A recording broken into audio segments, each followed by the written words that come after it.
Today is March 3rd, 2024. We are having an Israeli-Palestinian Confederation federal government simulation. We are proposing the creation of a federal government for the people of Israel and Palestine to include the area of Gaza, the West Bank, Jerusalem, and Israel, from the river to the sea. A federal government that would be based on a constitution, based on 3 branches of government, a legislative branch, an executive branch, and a judicial branch, all equal to the Palestinians and the Israelis, designed to pass legislation for the purpose of making peace.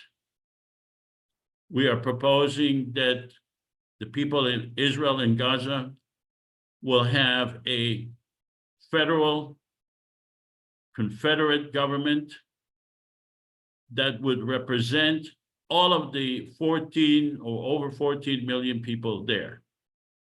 We are not proposing the dismantling of the Israeli or the Palestinian governments. We are proposing a federal government that would exist simultaneously alongside the Palestinian and the Israeli governments. My name is Josef Avesar. My email is josefavesar@gmail.com. And you can go to IP Confederation and read the Constitution of the Confederate federal government that we are proposing. The Constitution is available in 3 languages: Arabic, Hebrew, and English. It discusses how the common federal government will be created, how it will make peace, what are the branches of governments, what are the duties of each branch in the government, and what is the relationship between the common federal government and the separate Israeli and Palestinian government. It's a very interesting read to those of you who like to read a constitution.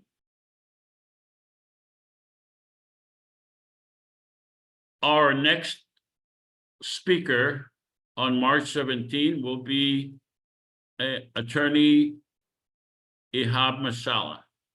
He is a civil rights attorney representing Palestinians and Israelis, mostly with regard to family unification for Palestinians and Israelis, between Palestinians and Palestinians and Palestinians and Israelis, not exclusively one nationality or another. After that, we will have Professor David Mendikoff. He is a professor of Middle Eastern Studies and Public Policy from the University of Massachusetts Amherst. That's on March 31st. On April 14, we will have Ziad Abu Zayed. He's a member of the Palestinian National Council, former Palestinian Authority Minister, and a member of the Palestinian Legislative Council and the chair of the Law Committee. He's a former member of the bilateral negotiation team in post-Oslo Accord, Cairo negotiation, which led to the creation of the Palestinian Authority. On April 28, we will have Tony Klug, who is a special advisor on the Middle East to the Oxford Research Group and serves as a consultant to the Palestine Strategy Group and the Israel Strategic Forum. On May 12th, we will have Professor Michael Steinberg of Brown University. And on May 26th, we will have Professor Avner Cohen, who is a non-proliferation and terrorism expert at Middlebury Institute of International Studies in Monterey, California. These are the people who have participated in our simulations before. As you can see, if you read carefully, you may be struck by the fact that some of these people have different or opposing views on Israel-Palestine. And that's purposely so. We are inviting people with all views, regardless of their political affiliation or beliefs with regard to Israel-Palestine, because we are asking them to stress test our formula for peace. We are asking them to tell us whether they like it or not, and if not, or yes, and why not. So that I go back, we had people like Alan Dershowitz, and we had people like Cornel West and Noam Chomsky and Dennis Ross and Daoud Kutab and Ofer Kassif with different points of views on Israel-Palestine, Gidon Levy, etc. Noam Chomsky participated twice in our simulation, and he was impressed enough to actually endorse our formula for peace, and he recorded that endorsement. We invite other people who either refuse to come or ignore us. They may have their own reason, but I think it's worth mentioning those people who have not participated and have been invited, and hopefully they will participate in the future.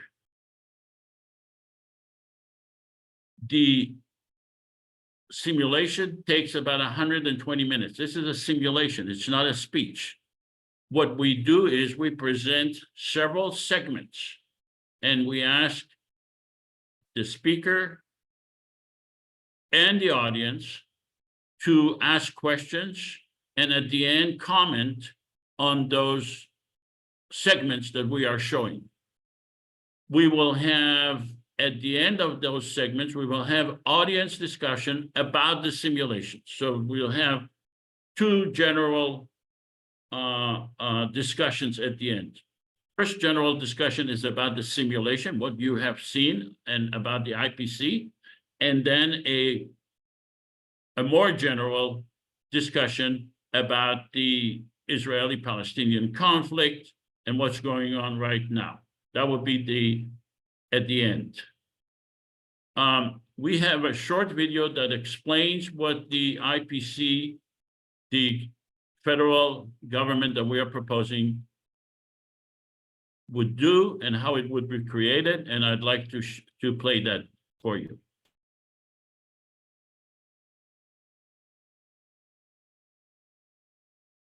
The conflict between Israelis and Palestinians has endured for generations, and instead of time healing the wounds, it's only caused the anger to fester and the violence to grow. But what if there was a way to alleviate the tension? Something that may not outright solve every problem, but at least create a forum that encourages a peaceful compromise.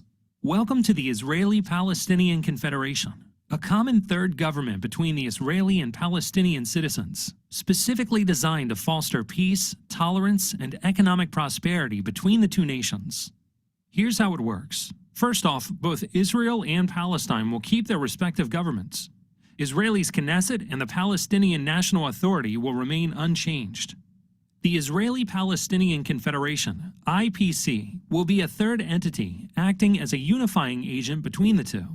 The IPC will comprise 300 parliament members elected from 300 districts in Israel, the West Bank, and Gaza. Above them will preside a president and vice president, one Israeli and one Palestinian.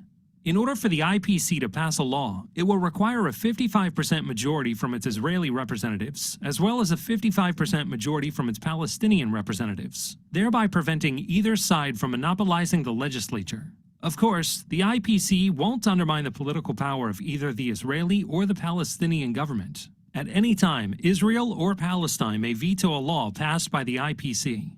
If neither side vetoes, the law is passed, and the two nations are another step closer to resolution.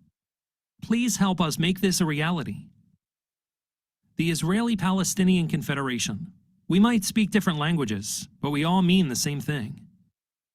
So we are going to be simulating what we just saw in the video so that it is clear about our position. We think that the Israeli government and the Palestinian governments are total failure in terms of giving peace to the people of Israel and Palestine. And peace is the only solution. It's the ultimate destiny. At the end of the day, we are going to have peace, and peace is the only security.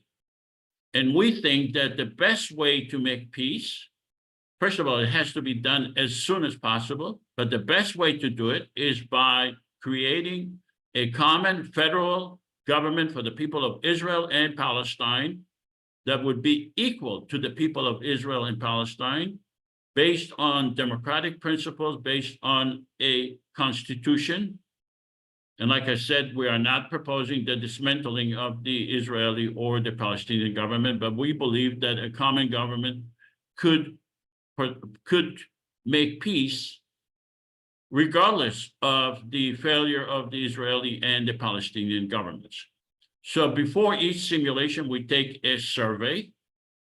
At this time, I'd like to ask you, the people that are participating here, do you support a common federal government for the people of Israel and Palestine for the purpose of making peace? Please vote. And we will compare this survey question that is being taken now to the survey question that we will conduct at the end of the simulation to see if you have changed your mind. So please vote. We'll have a few more seconds to allow you to vote.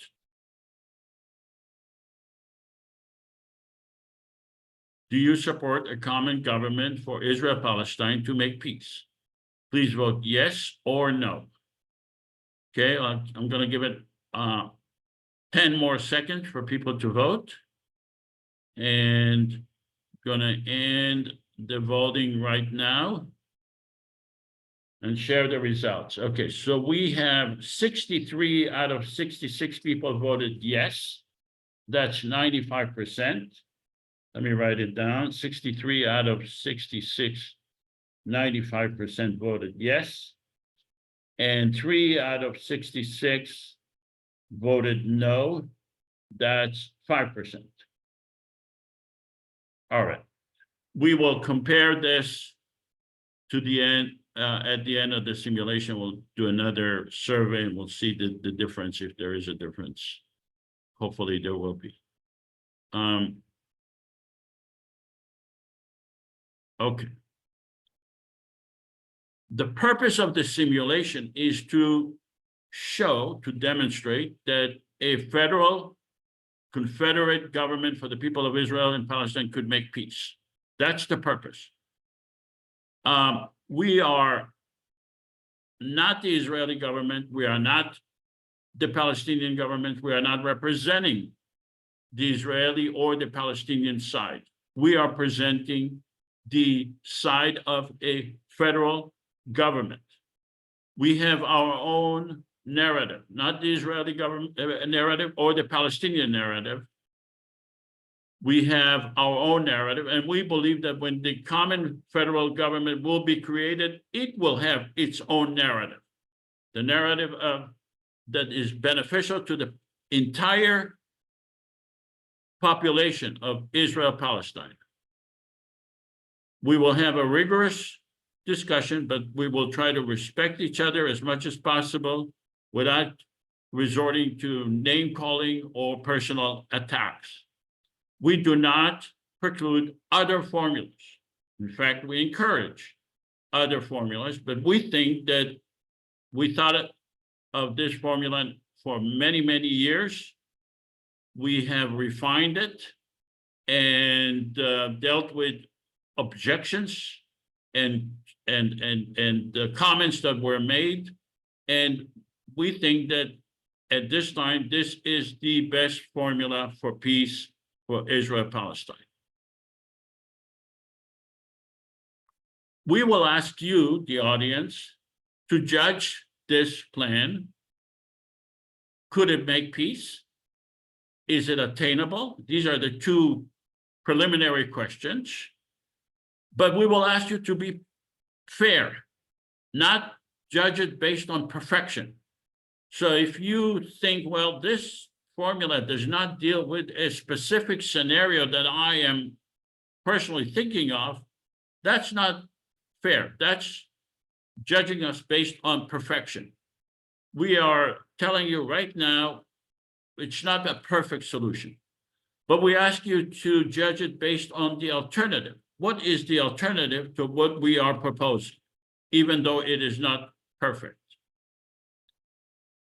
We will show you, or we show in each simulation, legislation that the common government could pass that neither the Israeli nor the Palestinian government will be able to veto, because they will lose legitimacy if they veto reasonable legislation that is passed by the common federal government. We ask you during the simulation, you can make whatever comments you want at the end during the discussion, but during the simulation, please respect our process and ask questions. We encourage questions. We ask you to ask questions, but to refrain from comments. So if you think that it's not a good idea, or it's not going to fly, or it is a whatever, that's a comment. Please wait until the end to state your comments. But questions are okay. Clarification questions are okay. This is our definition of a confederation government. Confederation government exists worldwide to address specific conflicts. Some governments refer to themselves as federal governments, while others use the term confederation. Definitions are not fixed and evolve with changing realities. In the context of Israel-Palestine, the IPC defines confederation as a shared government for the people of Israel and Palestine, guided by democratic principles outlined in the IPC Constitution, which can be found at ipconfederation.org. So we use both terms, confederation and federal government, in order to explain our formula for peace, and we are not tied down to one definition over another. In fact, we create the definitions rather than live by definitions. This is a simulation. We are mimicking the operation of an existing or proposed system. This is not a speech. Like I said about comments, if you ask me, Joseph, how does this plane fly? That's a question. That's a fair question. We encourage questions. But if you say airplanes cause pollution, that's a comment. Please use the chat feature for your comments, or wait until the end and state your comments, because give us a chance to show you what is the confederation federal government that we are proposing until you make your comments. But in order to be fair to us, if you are not clear of what we are proposing, by all means, ask questions. Do not be embarrassed to ask questions. Questions are an excellent way to clarify what we are proposing. And the question that you have in mind is probably a question that other people have in mind. So don't be shy, ask questions. This is the area that we are speaking about, Israel-Palestine. It includes Gaza, the area of Israel, the area of the West Bank. The Palestinians call it Palestine, the Israelis call it Israel. We are simulating how a common federal government with a common parliament will work and make peace.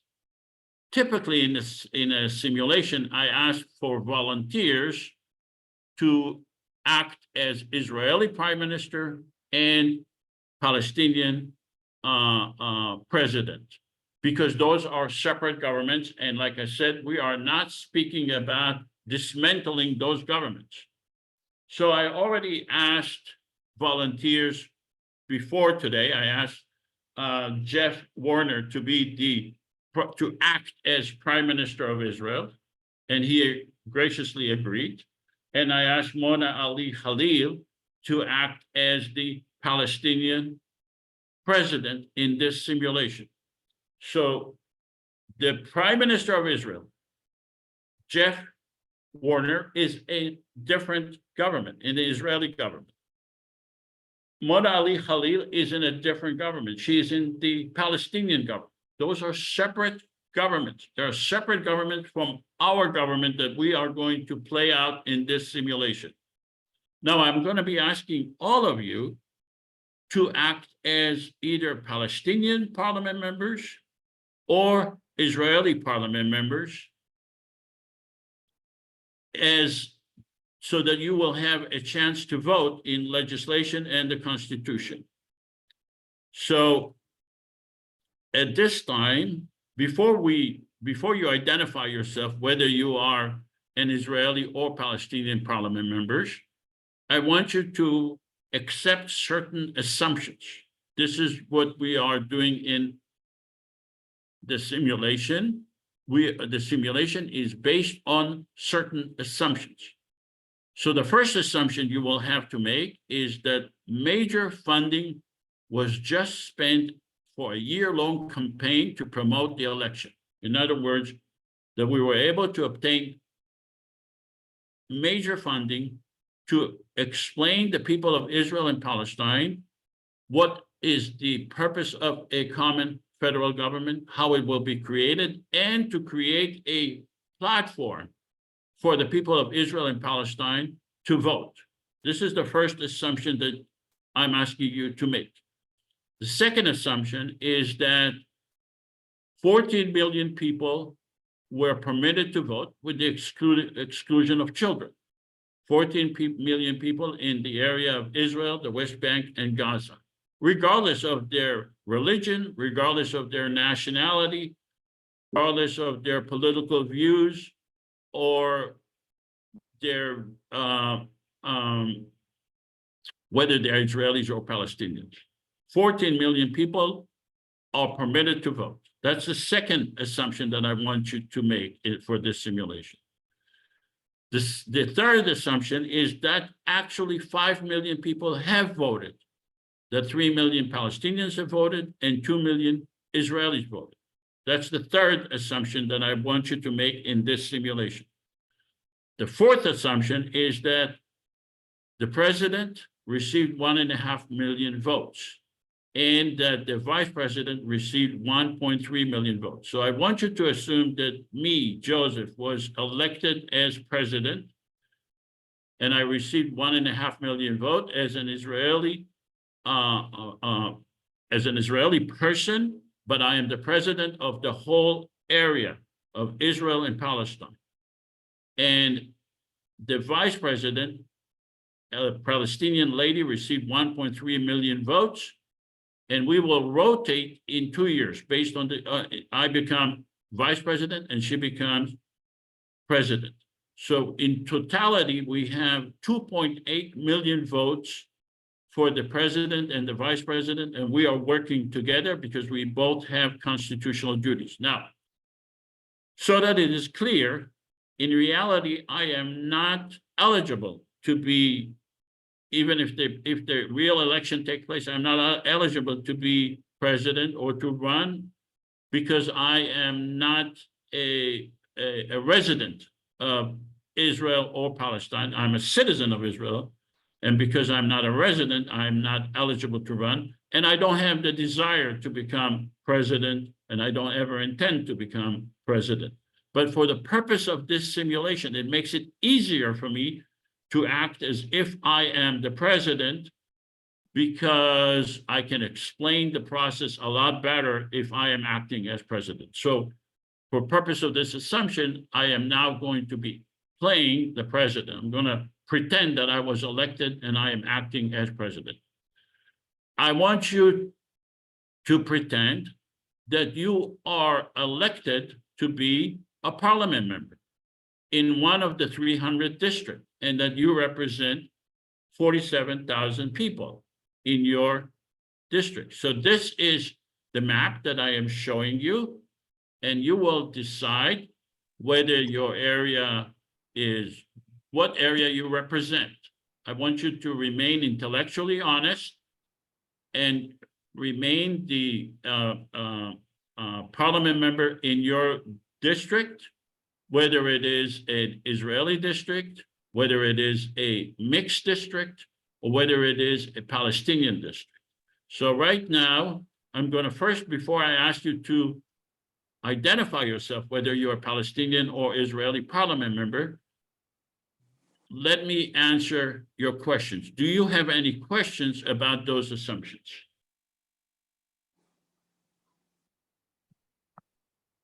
Please raise your hand, or Why you said that do you have any questions about those assumptions? people have already voted? When did they vote? When was this? Not really. We're pretending. Just pretending? Yeah. But those are the people just. Does everyone has one vote? Yes, as a parliament member, you have you are one of 300 parliament members. And in order for the legislation to pass, we need 55% of the Israeli parliament members and 55% of the Palestinian. You know what? Let's first identify, maybe that will make it easier for you to understand. So please identify who you are. Are you a Palestinian parliament member, or are you an Israeli parliament member?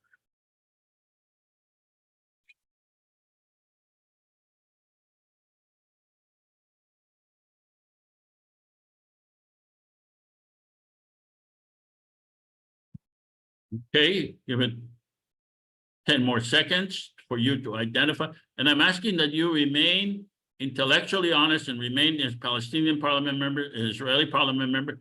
You are the only one who will be allowed to vote in for the constitution legislation. The Israeli prime minister and the Palestinian president are not allowed to vote.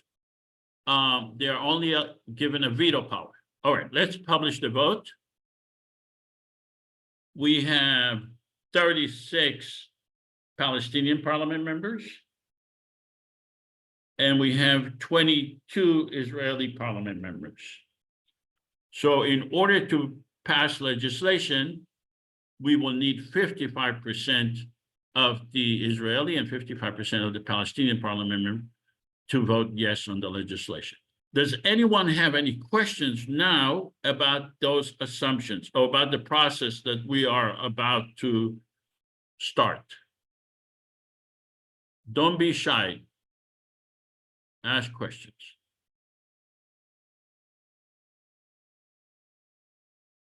Okay, I don't see any questions. Everything is clear.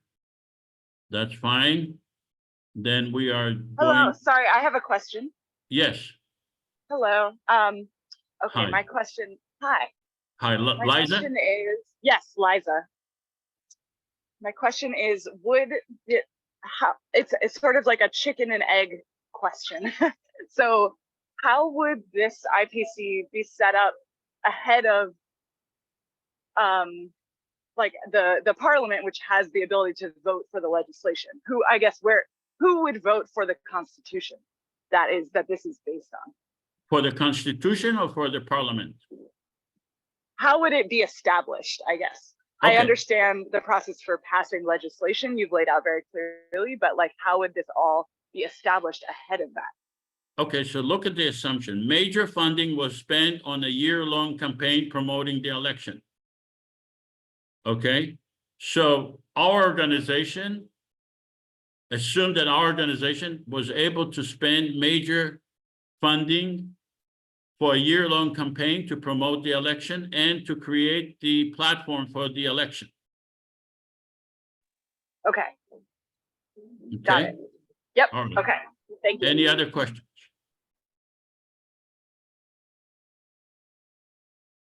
Okay. Nora and Doran, please, Nora, please ask your question. Hi, are we assuming that this constitution has already been adopted? No, that's not part of the assumptions. Okay, Doran, no, that's it. Thank you. oh, Nora Van Doren, I'm sorry. Okay. Okay, no other questions. We are going to go to the Constitution right away. Wait, I have a question. Yes, go ahead. Under this simulation, is a Palestinian nation autonomous? I'm sorry?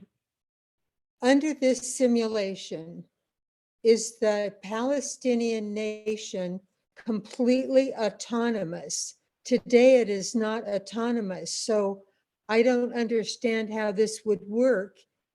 Israel is autonomous, Palestine is not. Mm-hmm. So Okay, under this simulation, the election will take place whether or not Israel or the Palestinians are autonomous, regardless of any other factor. We believe that the elections could take place regardless of the political situation in Israel-Palestine.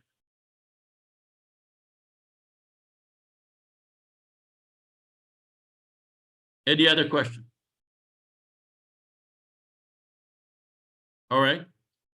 So you will have to keep in mind what area you represent, what is your city, what is your village that you represent, because when you vote, you'll have to, you may be asked, are you a Palestinian parliament member? Is your district Palestinian only? Or is your district mixed district, meaning Israelis and Palestinians? Are you Israeli? Is your district Israeli only? Do you have any Palestinians in your districts? So we already know you are the parliament member, and I am the president, and we have a vice president. Does anyone have any problem accepting those assumptions? Because that's the heart of the simulation. Do you have any issues accepting those assumptions? Okay. So we already have a response to whatever objection you will have, but since you did not state any objections, we are not going to respond to those statements that did not come up. So someone asked about the Constitution. That's the first order of a constitution of a business for the parliament. So we have a common parliament. We passed, we have an election. 300 parliament members have been elected. A president has been elected. A vice president has been elected. This is a momentous event in the history of humanity. There has never been a democracy in Israel, Palestine, to include the area of Gaza, the West Bank, and Israel in the history of humanity. So this event of the election, if we accept that assumption, will reverberate all over the world. And me, as the president, I am going to capitalize, and the vice president is going to capitalize on the huge political power that has been given to us. And by capitalize, I mean not for our personal gain, but for the benefit of the people of Israel and Palestine. We see this event giving us credit and trust to represent the people of Israel and Palestine all over the world to demand peace. So now we are having our first order of business for the parliament, and we're asking you to ratify the Constitution. This is a short version of the Constitution.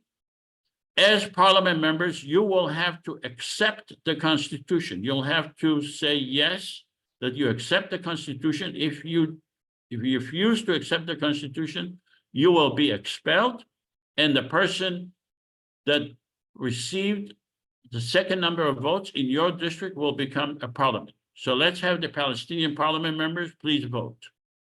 Do you ratify the Constitution of the Israeli-Palestinian federal government? Do you support the Israeli-Palestinian Confederation Constitution? Palestinian parliament members only, please vote. Joseph mentioned that if they don't accept the Constitution, that did. they are, oh, okay, I'm I- sorry, I missed it. Okay. Publish the vote. 100% of the Palestinian parliament members voted to accept the Constitution. Let's go to the Israeli parliament members. Please vote.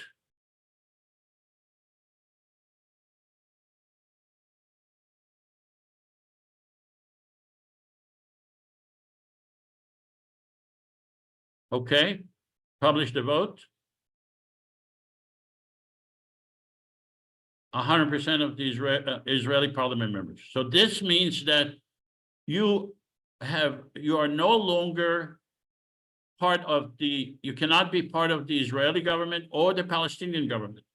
Your loyalty is to the federal Israeli-Palestinian government. My loyalty as the president is also to the federal government. I cannot be part of the Israeli or the Palestinian government. My loyalty, my allegiance is, and your allegiance is to the Israeli-Palestinian federal government, and your responsibility is to your district. And my responsibility as the president and my vice president responsibility is to the entire area of Israel, Palestine, regardless of religion, regardless of nationality, and the whole area, the entire area of 14 million people. So this is another momentous event in the history of Israel, Palestine. We passed the Constitution, which has never been done before. Congratulations. All right, let's go to first order. Now we have a parliament, we have a president, we have vice president, we have a constitution, which is a huge event in the history of humanity. Let's go to our first order of business, and that's granting a veto power to the separate governments. That's a legislative act. It's not part of the Constitution. This statute that we are now passing is you can, as parliament members, you can agree or not agree. You can vote yes or no, regardless of how you wish to do. Let's have, is Libby here? Libby, can you read the veto power? The Confederation is the government of the entire population of Israel and Palestine from the river to the sea. We recognize the Palestinian and Israeli governments and are seeking their cooperation to implement our vision for peace by giving them a veto. We will do our utmost to satisfy the essential needs of each government. We are pleading with the Palestinian and Israeli public to understand that while we would like to pass the best legislation possible to improve their lives, under these constraints, a perfect legislation is not possible. We hereby bestow a veto power relating to legislation affecting sovereignty to the following: the government of Israel on issues in which it is indispensable, the Palestinian government on issues in which it is indispensable. In the event of changes in governments, this legislation may be amended or repealed. The Parliament will decide on indispensability. Vetoes may be bestowed individually or collectively. All right, so we are basically saying we are the federal government. We are the only legitimate government that has been elected in the area of Israel, Palestine, but we are willing to give a veto power. Constitutionally, we are required to give a veto power to the Israeli and the Palestinian governments on issues in which they are indispensable, and we are now passing legislation on that question. On that issue, does anyone have any question regarding this veto power legislation that we are about to pass before we vote? Any questions? Well, the veto power, this is Siham Alfred, the veto power, in a way, it negates the other people's rights. So if one president has a veto power, it can negate the powers of the whole. What is your question? My question is, granting the veto power to a president is too much power. We are giving the veto power to the Israeli and the Palestinian government. Is your question, why are we giving them a veto power? Yes, because once Okay, they I'll answer that question. Because if we do not give them a veto power, they are going to see us as a government that is trying to undermine their authority. They will not cooperate with us, and we will not receive any cooperation from the people of Israel and Palestine, because we will be seen as a subversive organization trying to undermine the Israeli government and the Palestinian government, and we will not receive any cooperation from them, and we will not be able to achieve any legislation that would benefit the people of Israel and Palestine without giving the Israeli and the Palestinian government a veto power over legislation in which they are indispensable. Any other question? Yes, I don't understand the meaning here of the word indispensable. I need a definition. If we are not able to implement the legislation without the cooperation of either the Israeli or the Palestinian government, then they become indispensable. If they are indispensable, they are given a veto power. If they are dispensable, they are not given a veto power. In other words, I still don't know what indispensable or dispensable means here.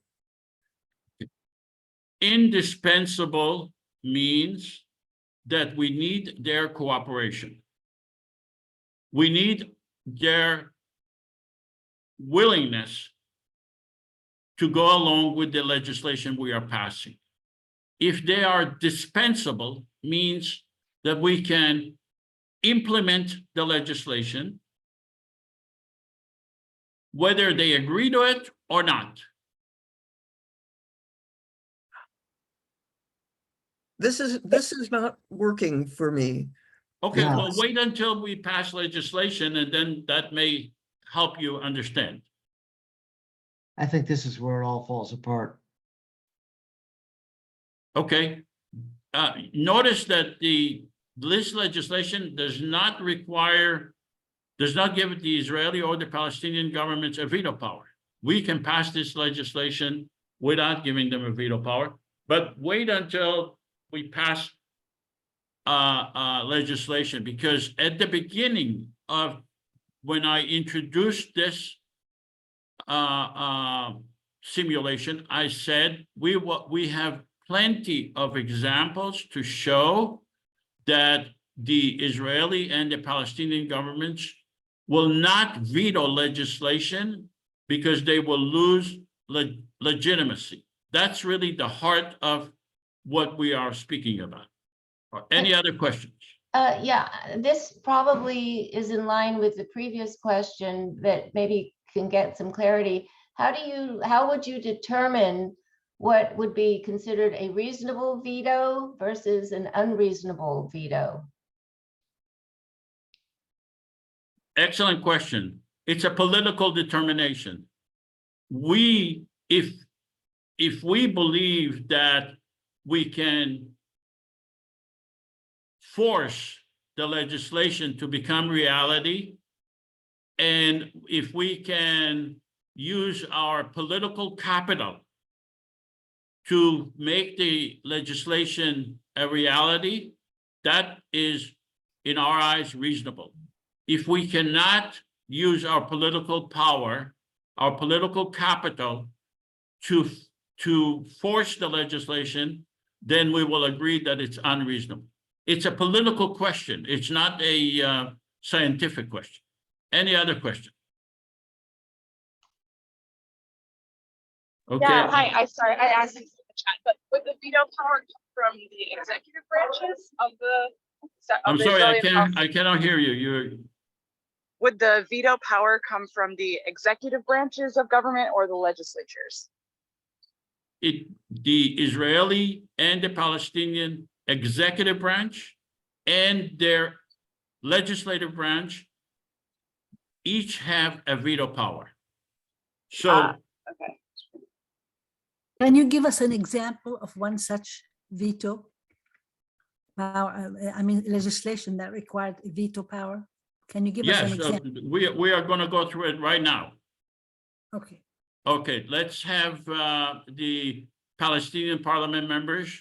Do you support granting a veto power?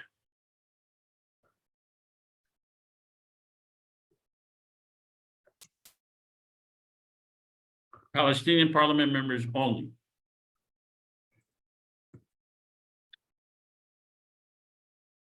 Okay, publish the vote.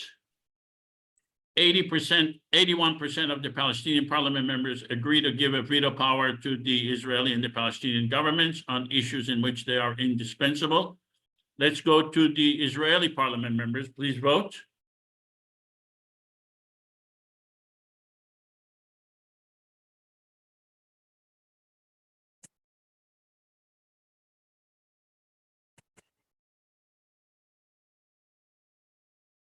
Okay, and the poll published the votes. 94% of the Israeli parliament members have agreed to give a veto power over legislations that we pass to the Israeli and the Palestinian governments on issue in which they are indispensable. Okay, I see more questions coming up. Marie. Yes, my question has to do with the relative power of each country. Unfortunately, at this time, Israel seems to have more power. So if Palestine does not have as much power, won't it be easy for Israel to just override and control what the Confederation does? The veto power is given equally to the Palestinian and the Israeli governments. So the veto power actually increases the power of the Palestinian governments, because with respect to the veto power itself, they have equal power as the Israeli and the Palestinian. Now, you're saying, could the Israeli or the Palestinian government try to manipulate the veto power or try to manipulate the IPC? Yes, they probably will try.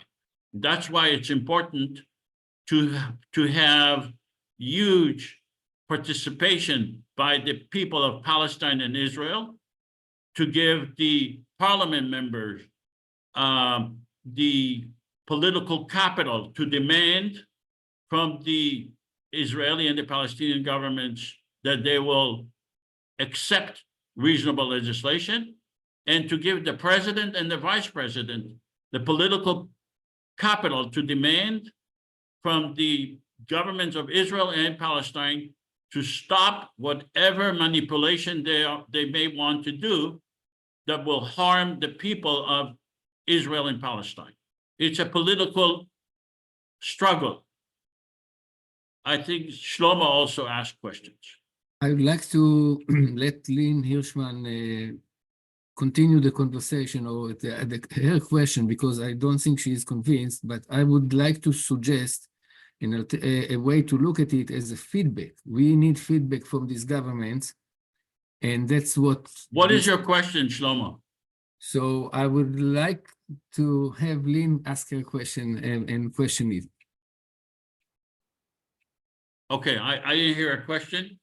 This legislation passed. The Israeli and the Palestinian governments do not have a veto power on this legislation. This is a decision that we have made as a separate government to give a veto power to the Israeli and the Palestinian governments when they become indispensable. All right, let's go to the next question.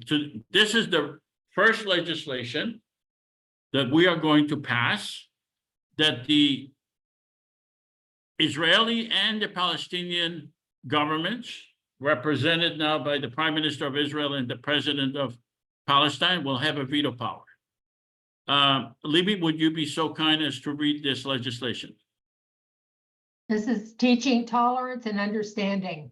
Both educational systems to teach tolerance in their public schools. Devote a certain number of hours for both sides to teach the history of the Israelis and the Palestinians. Prioritizing teaching Arabic and Hebrew in public schools to achieve proficiency in both languages by Israeli and Palestinian students. Create a mutual task force to ensure the teaching of both languages. Educators to draft textbooks together and arrange for a regular exchange of teachers. Public media on both sides to provide fair and equal coverage daily for teaching tolerance.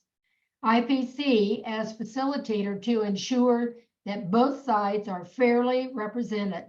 We hereby submit this legislation to the Israeli government and the Palestinian governments. We bestow upon them a veto power which may be exercised in the next 60 days.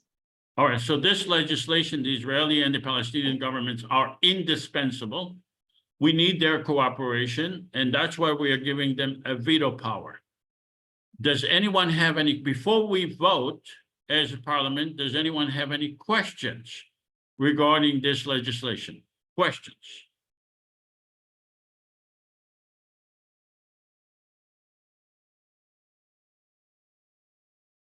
Okay, I hear no questions. Well, May I okay, comment? Tony, I'm sorry, Tony, please ask your question. Yeah, it's probably a dumb question, but I know there's a lot of people here that live there and know this, but all I hear is anecdotes that right now people are given kind of one side or kind of brainwashed into their own point of view, sadly, particularly in Israel.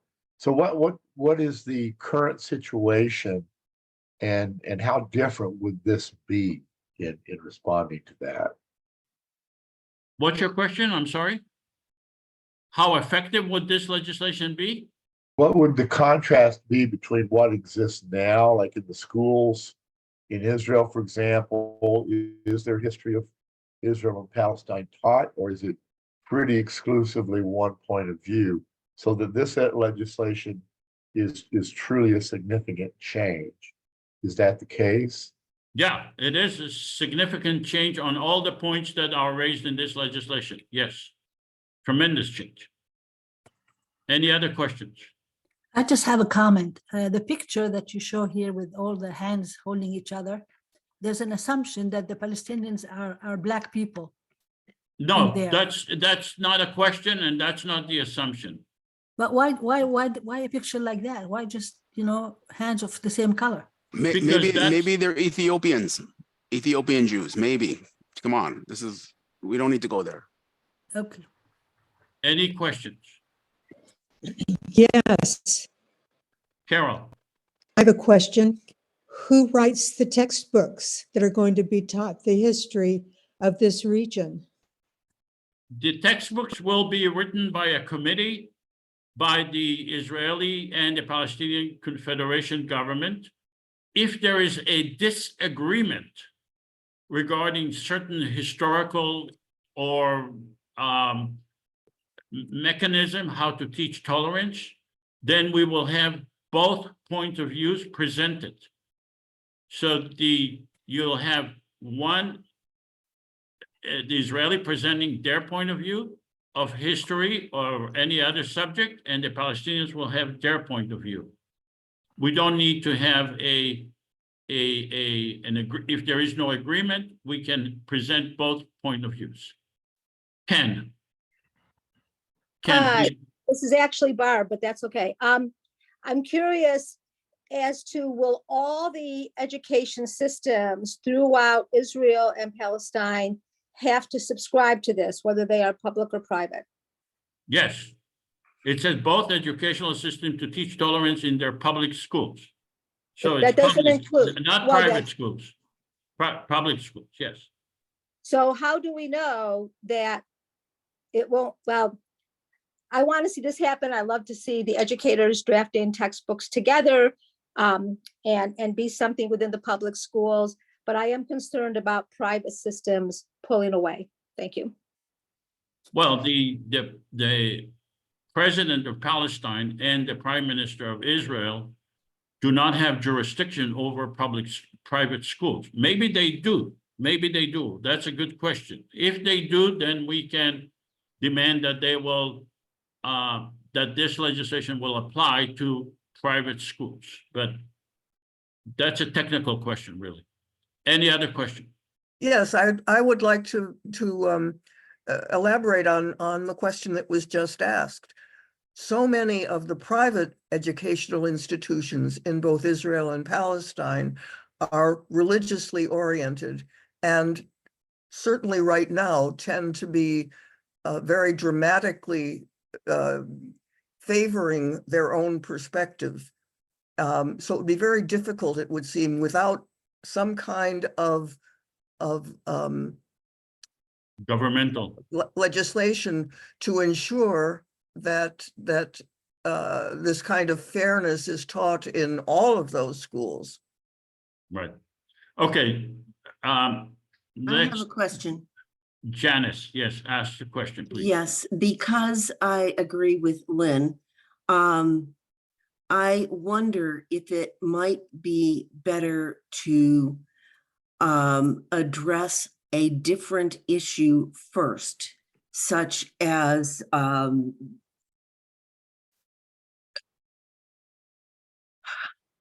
infrastructure in support of hygienic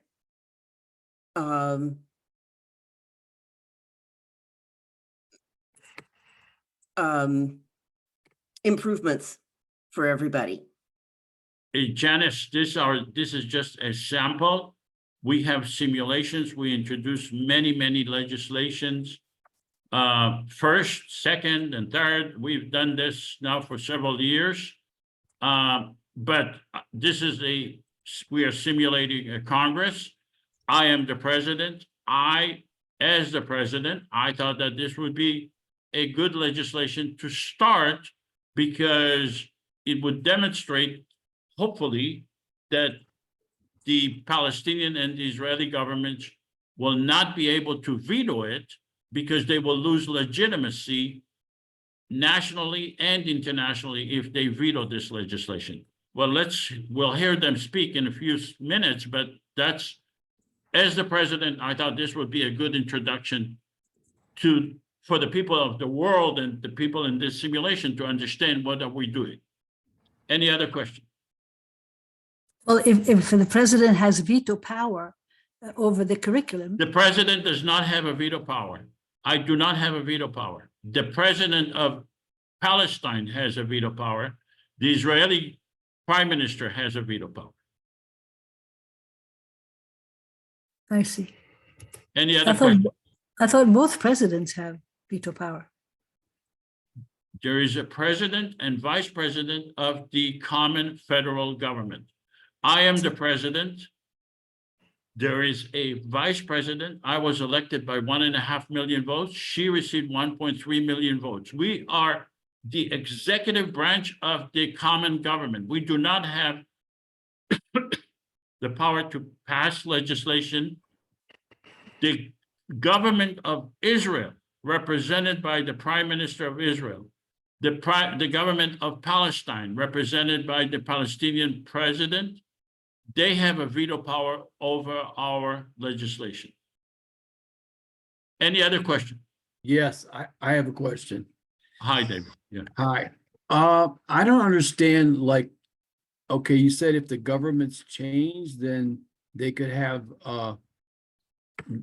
they could veto something or that was already had been passed. So if you take the school example, you get started, everything's going good, and then a new government comes in from either side and they say, no, we don't want this anymore. That seems like it's going to just create chaos and No, uncertainty. it doesn't say that. Once this legislation passes, it's the law of the land. The Israeli government and the Palestinian governments do not have a second bite of the apple. They cannot say, well, the previous governments did not veto it, but now we want to veto it. That's not how it works. This is the law of the land. We are the only legitimate government of Israel-Palestine.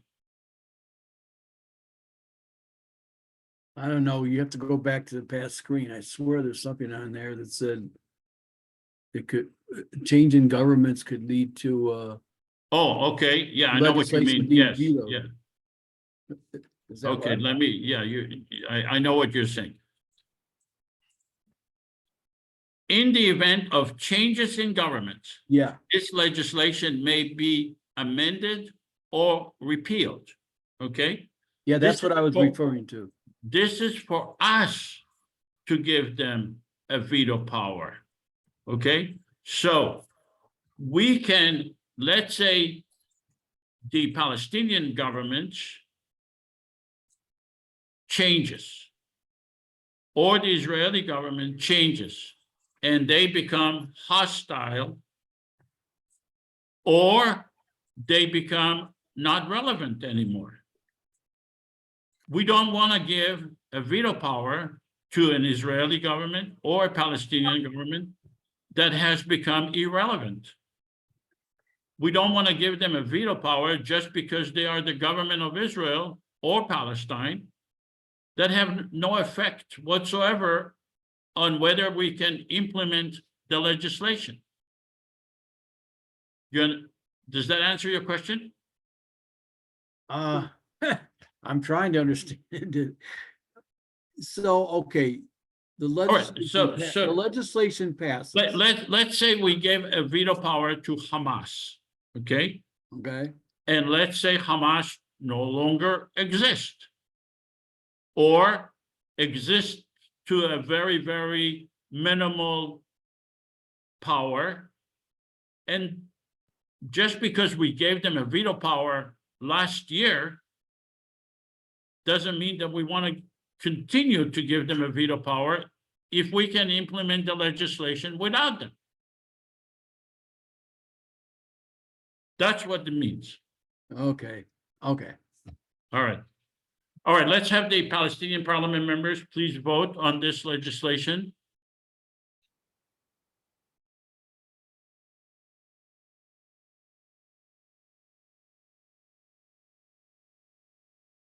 Okay, publish the votes. 100% of the Palestinian parliament members agree to pass the legislation. Let's have the Israeli parliament members please vote.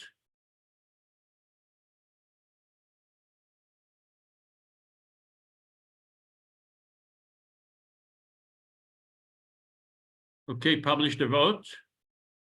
100% of the Israeli parliament members voted in favor of this legislation. So now we have the legislation. We are submitting it to the Palestinian president and the Israeli prime minister. We're giving them 60 days to vote, to veto. Mrs. President of Palestine, are you going to veto this legislation? No, I am not. Thank you. And Mr. Prime Minister of Israel, are you going to veto this legislation? Thank you. Israel grants the Israeli-Palestinian Confederation the license to carry out its program to teach tolerance and understanding. But we want to make it clear that Israeli schools already teach tolerance and understanding and Arabic. And you'll find that the real problem is in the PA schools and the Hamas schools, where they do teach terrorism and hatred of Jews. And that's where your efforts should be directed. So Israel does not veto this proposed legislation. Okay, so regardless of Excuse me, sorry, Yeah. I'm trying to raise my hand, but I put up the wrong icon. If I may, I just believe I deserve a few seconds to reply to that statement. Sure, you do. Yeah, I would like to remind the Prime Minister of Israel that the curricula taught in the Palestinian schools is approved by the donors of the educational programs, which consist of the United States and Western European states. It would be difficult to imagine that the US and the EU donors would have approved anything of the nature that you have described, any more than that the Palestinian Authority itself, which has been seeking peace, would allow for such curricula to be in the schools. I believe that the events on the ground are far more likely to teach hate than anything that you suspect is in those books. All right, this is one reason why we need a federal government, because the Israeli and the Palestinian governments will never agree on any issue.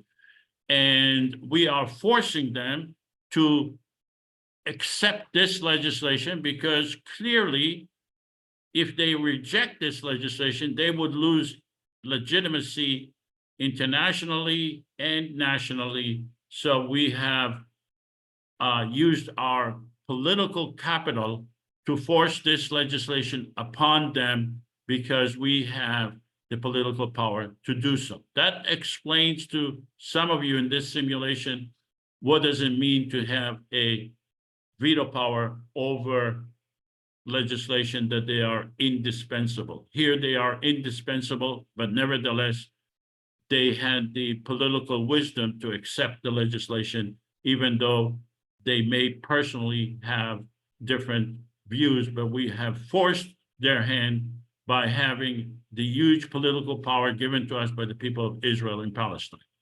All right, let's go to our next legislation, and that is a significant legislation that we are about to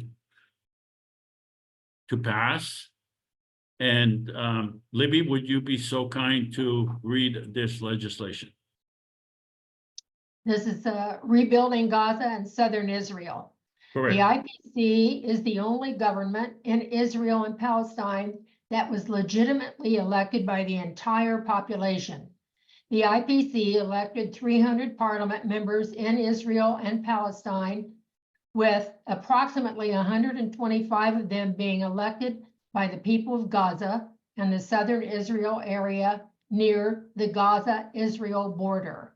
Over 5 million people in Gaza and Israel are directly and personally affected by the violence that has occurred since the events of October 7th and beyond.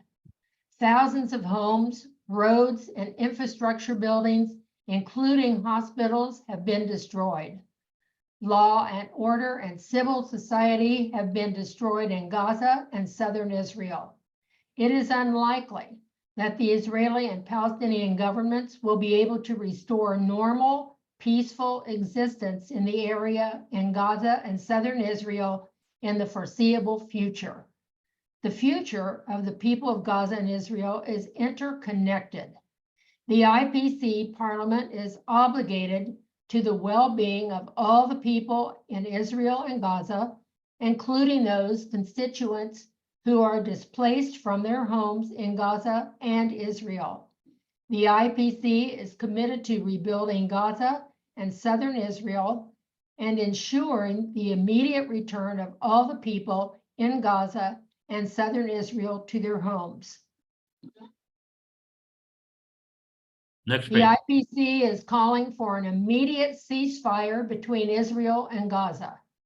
The IPC is calling for the immediate return of all political hostages and prisoners to their respective jurisdictions. The IPC to coordinate and facilitate peaceful movement of Palestinians from the West Bank and Gaza. The IPC is calling for the rebuilding of Gaza and southern Israel by requesting a $50 billion grant from the world community, including the Israeli and Palestinian governments, to aid in the rebuilding of the areas in Gaza and the southern Israel affected by the devastation. The IPC will remain the legitimate government in Israel and Palestine, with jurisdiction in Gaza while providing veto power to the Israeli and Palestinian governments on matters that affect their sovereignty. The Israeli and Palestinian governments are bestrode a veto power over this legislation. So the Israeli and the Palestinian governments are indispensable. We need them to not to veto this legislation.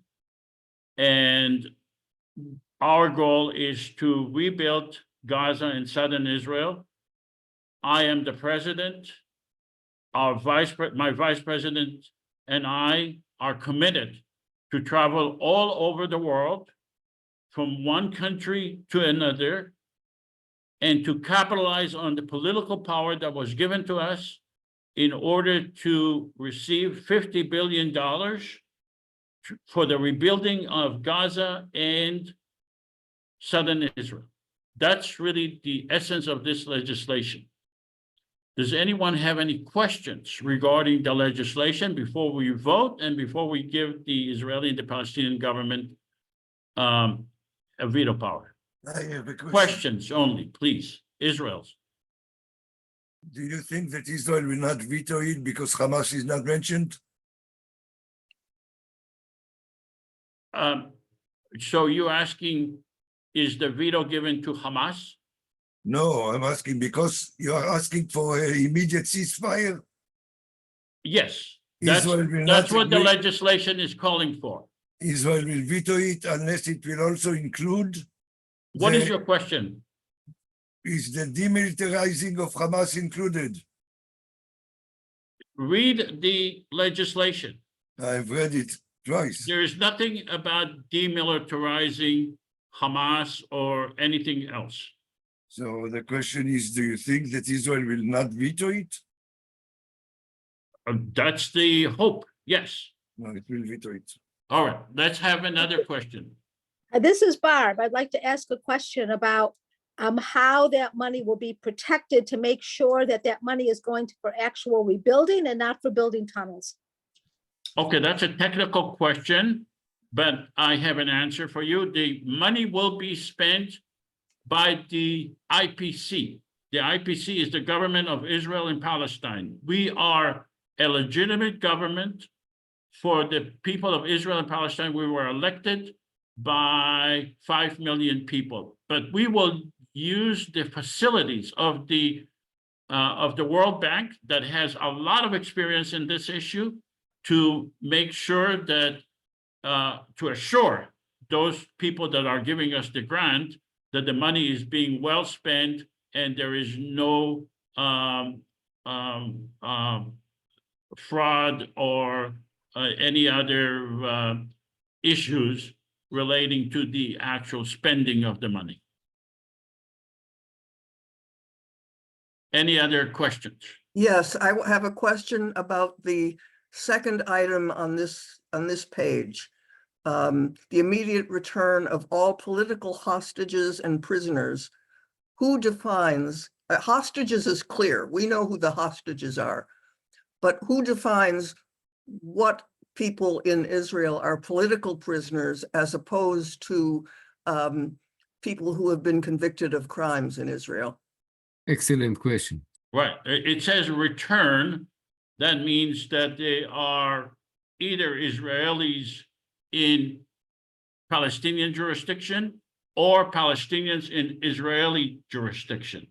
And we are the one who will make the list of who is part of this return. Thank you. Any other question? Will Gaza still be part of the Palestinian state? That's Gaza will be part, it says here, the IPC will remain the legitimate government in Israel and Palestine with jurisdiction in Gaza while providing a veto power to the Israeli and the Palestinian governments on matters that affect their sovereignty. So we are the government in Israel and Palestine. We are the only legitimate government in Israel, Palestine. But we recognize the government of the Palestinian people and the Israeli people. Any other question? Nasir and Mona have their hands up. Yeah, I Nasir don't and know Mona, whether- but You I want to go cannot ahead? raise my hand. Yeah, you want to go ahead, Mona? Sure, thanks. I just want to clarify and please confirm, Joseph. I believe the universal understanding is that Israel's role in Gaza and the West Bank is that of an occupying power. So that needs to be clarified, if you can please confirm. And two, with regard to the most recent question regarding the political prisoners, to the extent that it refers to political prisoners, we're not talking about indicted criminals. So all of those who are detained without charge and all of those who are prisoners of conscience, political prisoners, should be released on both sides, whether they be hostages or uncharged detainees or political prisoners of conscience. Correct. We do not understand this to include, please confirm that this does not include anybody charged and indicted for a legitimate criminal charge. Correct. Anyone who is indicted on a criminal charge that is traditionally a criminal act is not going to be part of this deal. And that's why I said, we are Palestinians and Israelis together. We will sit together and work name by name to see whether that he or she falls under that category. And in order for us to agree, we will need 55% of the Palestinian and 55% of the Israeli to agree on each and every name. And regarding your question about Israel not being a legitimate government in Gaza, we agree on that. Hey, Joseph, regarding the third point, I believe it was me who had this added last time you introduced this legislation. Correct. The verbiage is the problem, because you say the peaceful movements of Palestinians from the West Bank and Gaza. Can we say in between the West Bank and Gaza? Because that Yes. one-way direction thing is scary to me as a Palestinian. The IPC coordinate, facilitate peaceful movement of Palestinians from the West Bank and Gaza. I think it's clear. It's not. Yeah, It's but not meaning indicating from one the way. West Bank. Yeah, but when you say in between, there's two ways. You can go back and forth. This from, when you have just the word from and to, that's the difference. You're splitting hair here. This is Well, not. I know, Joseph, but we come from a history of people who've been removed. I mean, I have people right now in the West Bank who marry a Gazan. They're allowed to go to the Gaza, but they're not allowed to return to the West Bank. He's not Okay, but splitting this hairs. is, but we are a federal government. We are not the No, I Israeli. understand, but I'm just asking for more clarity Between. because these Okay, things are very. all right, any other question? Nasser, you are correct. I'm sorry? I know because this has happened to family members of me. When you say Okay. Of course. I'm not going Yeah, to. but this happened to a family member with the in the constellation of the Israeli and Palestinian government. It did not happen to you under the jurisdiction of our government. So I'm just do saying not, when you do say not from, confuse when you us say with the from Israeli or versus the in between, Palestinian it's two government. different meanings. And these words, it is this type of ambiguity that destroys the future cooperation of people. Ambiguity is the enemy of. All right, so you are you a Palestinian parliament member in I am a this? Palestinian parliament, and I Okay, was the one so who you introduced can the sentence, recommend but it. I All said right. in between. All right, consider that done. Any other question? Yes, my question is on this $50 billion, if the Palestinians have 90% of the damages and Israel has 10% of the damages, will it be divided 90-10 or will it be divided Yes. 50-50? Yes, absolutely. Yes. And that's easy to ascertain. Any other question? Okay, let's have the Palestinian parliament members please vote on this legislation.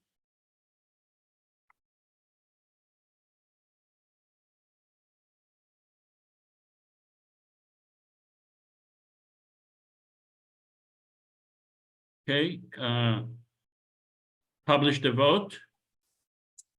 100% of the Palestinian parliament members voted yes on this legislation. Let's have the Israeli parliament members.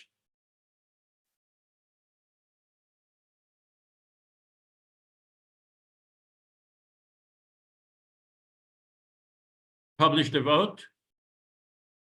93% of the Israeli parliament members. So now I'm going to go to the Israeli and the Palestinian parliament member of government, the Prime Minister of Israel, and the Israel and the President of Palestine. And I am going to put the question a little different. You still have the veto power, but this legislation is asking you to contribute money as well. So how much money are you willing to contribute, and are you going to veto this legislation? Prime Minister of Israel. Thank you. Israel is very upset with this legislation because Israel, the present prime minister and future prime ministers, potential future prime ministers, really consider that Israel is the prime authority between the river and the sea. And the IPC operates under its permission. So yeah, but you have not been elected by the people from the river to the sea, Mr. Prime Minister. But Israel feels it should be in charge, and it sees that this legislation is undercutting its sovereignty. Particular things that are bothersome is that the IPC seems to be dictating which political prisoners we might exchange for hostages. And Israel insists on choosing its own list of prisoners it will exchange. Israel will not give money to the IPC. Israel doesn't see a need to have the IPC between donors who want to help Israel rebuild its southern territories and the municipal governments and regional councils of Israel that are in charge of how that rebuilding should take place. So Israel is going to veto this, but Israel is ready to reconsider an amended proposal that takes more into account Israeli sovereignty. Thank you.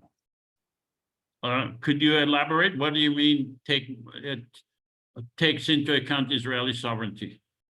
Well, I explained two things: which prisoners should be sent back, or could be exchanged. Israel should choose that. Israel will not contribute money. Israel doesn't.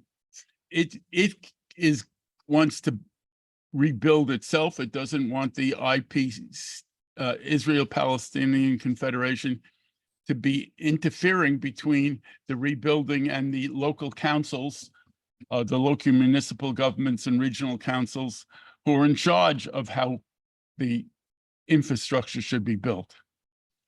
Just two examples, but all through the thing, I see undercutting Israeli sovereignty over the region. All right, let me respond to you, Mr. Prime Minister. You have no sovereignty over Gaza. You are not a legitimate government. You are an occupying force in Gaza.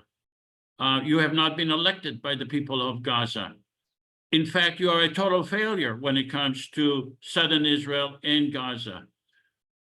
You are about to face an enormous challenge for the Israeli government. We are offering you a way out, and we are asking you to contribute. And you're basically playing political games in order to maintain your own government and your own individual political existence. And you're harming the people of Israel that you claim to be concerned about. So I'm willing to work with you, but we are asking you not to veto this legislation, and we are asking you to contribute money, because in any event, you need to put money at minimum for the people of Israel that their homes and their lives have been destroyed. So I'm asking you to reconsider. Let's go to the Palestinian president Mrs. President, are you going to veto this legislation? I will state my position shortly, but I need to make a few clarifications and possibly one reservation. To the extent that 30,000 Palestinians at least have been killed in the last 5 months, I believe that in the future, you may wish to consider updating the proposed legislation to include a civilian protection force. Such a force would be as much for the protection of the Palestinian civilians on this side of the 67 Green Line as it would be for the Israeli civilians on the Israeli side of the 67 Green Line. I believe also that there needs to be clarity as to the asymmetry of the atrocities that are being committed. We condemned, as the Palestinian Authority, the attacks on civilians by the Hamas and other militants in the southern Israel on 7 October. We have yet to hear any acknowledgement, much less condemnation, of the atrocities being committed in Gaza. War crimes and possibly even a genocide, according to the ICJ, have been committed by the Israeli side. We demand the protection of all civilians, Israeli and Palestinian. We would be honored to participate in the reconstruction on the day after, but we must get to the day where the ceasefire is reached, and that ceasefire must be by both sides. That is one point that we agree on. There is no ceasefire unless both sides agree. But I believe one side has offered several ceasefires, but the Israeli government has thus far stood against its own allies, America included, in defiance of the universal calls for a ceasefire. But of course, the ceasefire demands two parties agreeing to it and two parties implementing it. So subject to those reservations and clarifications, the Palestinian government will not veto and will dedicate 50% of all of its own resources to the other half of its population, which is in the other half of its territory, Gaza. All right. Okay, so I think that, I'm not gonna try to beat the Israeli prime minister or the Palestinian president to change their mind. The purpose of the simulation is to demonstrate how, as the president, as the parliament, as the vice president of the common government, we have huge political power to demand from the Israeli and the Palestinian governments. Sorry, Joseph, I don't mean to interrupt you, but why would you want to change my mind? I just said that I would not veto your legislation. No, I didn't respond to you directly. I am just trying to show to the people that are participating in this simulation what is the purpose of having a common government and the power that the common government, political power that the common government will have for the purpose of making peace. All right, let's have a post-simulation survey. I have a question before that. Will Gaza have, will the siege on Gaza be lifted before we donate any money? It's not part of the legislation, but we are the common government. We can pass legislation. We are the government of Gaza also. So we are, but you're right. It's not part of the legislation. We want to create a political scenario that will allow both sides to accept the legislation. We have other legislation about the siege on Gaza. Yes, we have other legislation, but this is, yes. Yeah, I mean, the first point is wonderful, calling for an immediate ceasefire. That's great. But then, if you want to live in peace later on, you cannot continue people under siege. So that part has to be included. I totally agree. At the beginning, I said, don't judge us based on perfection. Judge us based on what would be viable under the circumstances. So, but we are having legislation regarding the point that you said, lifting the siege on Gaza. May I intervene for a second? So wait, we're going to have an open discussion in a minute. After but- participating in the simulation, do you support a common federal government for the people of Israel, the West Bank? Please vote. Now, all of you vote, not only Israelis or Palestinians, all of you. Do you support?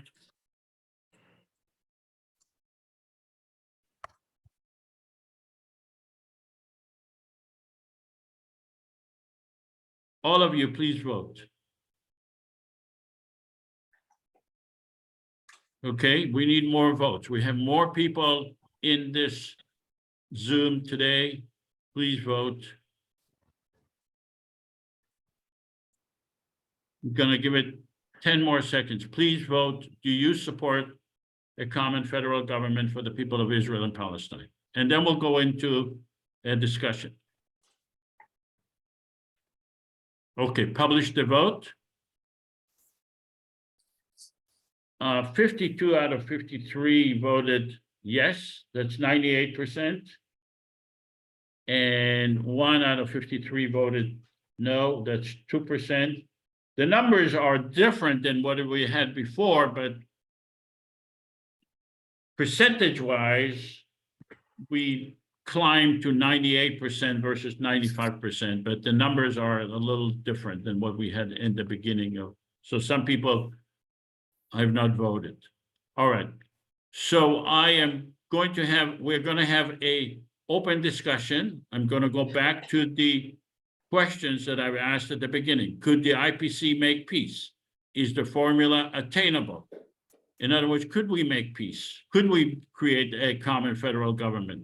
And we're asking you to judge us not based on perfection, but based on the alternative. And I'm asking you, could you please go back to the assumptions? And I'm asking you a specific question now. Are these assumptions obtainable? Can we make these assumptions a reality? If the answer is yes, then I think that we will be able to make peace if you believe those assumptions are achievable. Okay, so I believe that a common democratic confederation government can bring peace. We can have an online election. It's feasible. 1 week of war between Israel and Gaza cost over $3 billion. A fraction of that, probably $100 million, could make all of these assumptions a reality, in my opinion. The current governments of Israel and Palestine are not legitimate government in Israel, Palestine, because they are not elected by the people of Israel and Palestine. And the only way to bring peace is to have a democracy that could bring peace. So hopefully we will have the first discussion about these issues, these assumptions. I'll show them to you again. And then we'll have a general discussion about Israel, Palestine. So I'm going to stop sharing and ask, okay, Charles, you want to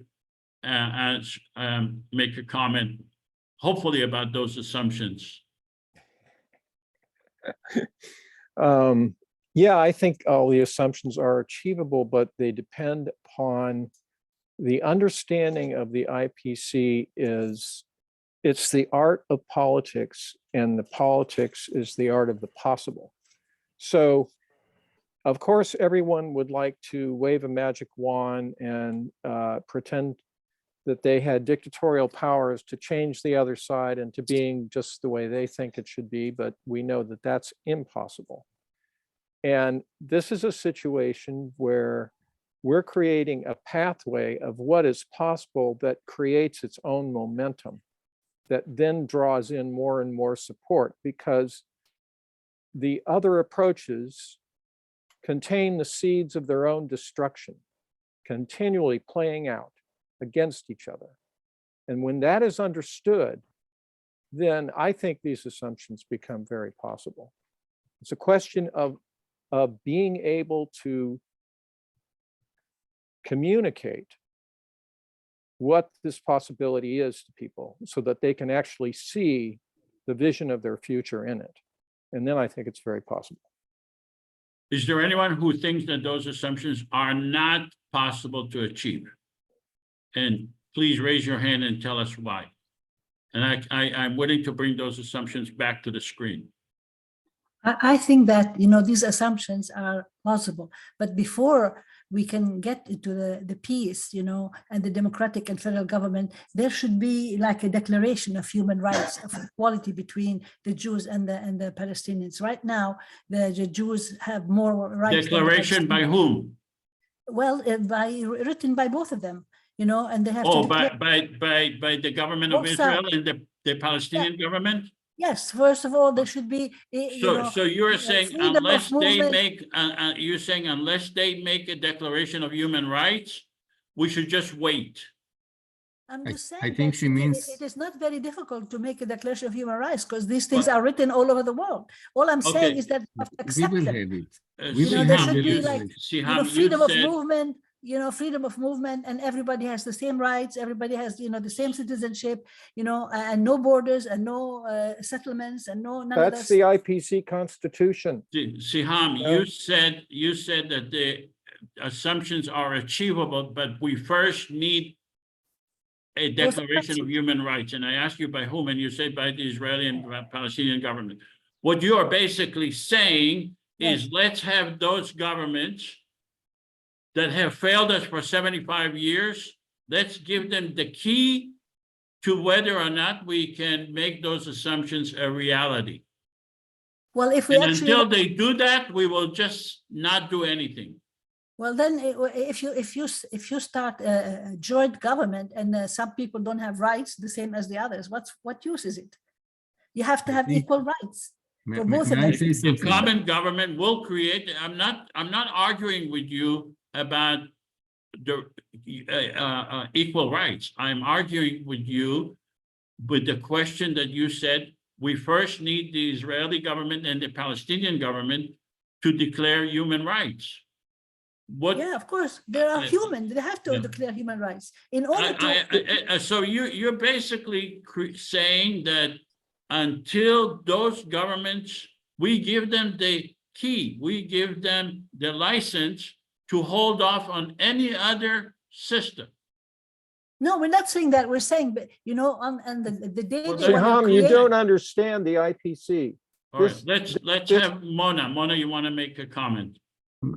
I would like to say something too, and I cannot raise my hand, by the way. Okay, then we'll have you afterwards, Shlomo, after Mona. Sorry. I'll be brief, Shlomo.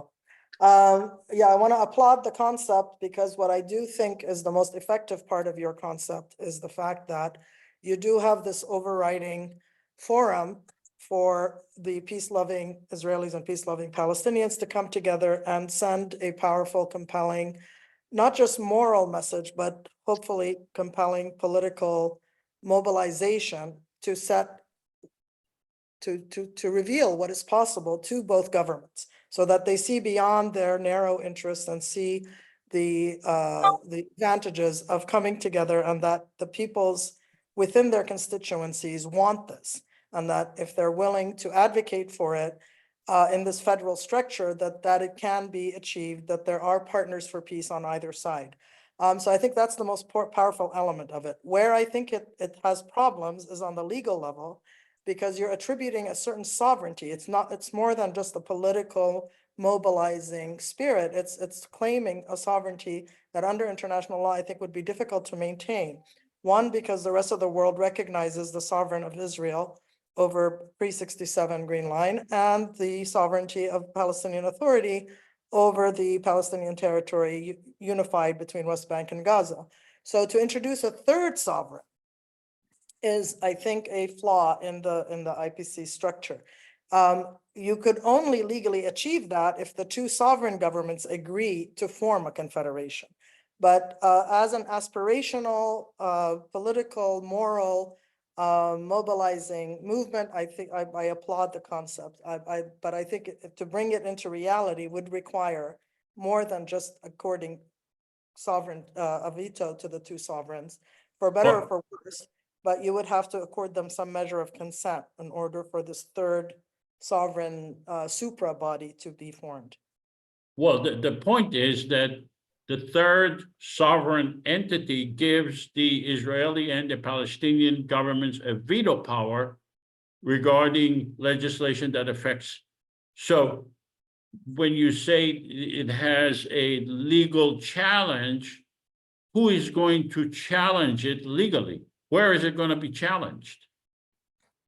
By both sovereigns and by the membership of the international community, which needs a clarity as to who is the sovereign in the area concerned. Well, There's I'm not recognition, there's asking, I'm not diplomatic asking, relations. Mona, I'm not asking who will challenge it. I'm asking where are they going to challenge it? I mean, in the United Nations, in the International Court of Justice, in their relations, they may not recognize you and establish diplomatic relations with you if that legal hurdle is not overcome to their satisfaction. Okay, so that is clear, there is no court of law that will make that decision. It's a political question. True, but you could be challenged by the state of Israel or by the state of Palestine in a court of law. Right, and I don't argue with you that not only could we be challenged, we probably will be challenged, okay? But our response is that we are being challenged by an illegitimate government in Israel-Palestine. There may be a better way to respond to that. Okay, I'm well, not that's saying I have the answer right right. now, but it's something we need to carve Okay. out because we have to live in the real world if we're going to make this real. All right, let's have John, I'm sorry, Shlomo first. I promised Shlomo, then John, Melo, Jeff, Pat, Charles, and Nasir. Be very Before we quick. go to Shlomo, do you mind waiting Okay, less than a yes, minute? I need to take a break, and I want to respect you and sure.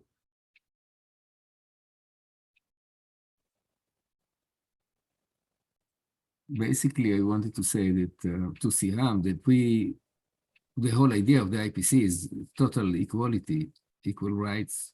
It's not what happened in the Israel and definitely the siege shouldn't be there. The siege on Gaza is a war crime or crime against humanity. So of course it won't be, so it should be included in the Constitution. I can repeat this when Joseph comes back. That's all I wanted to say. Thank you.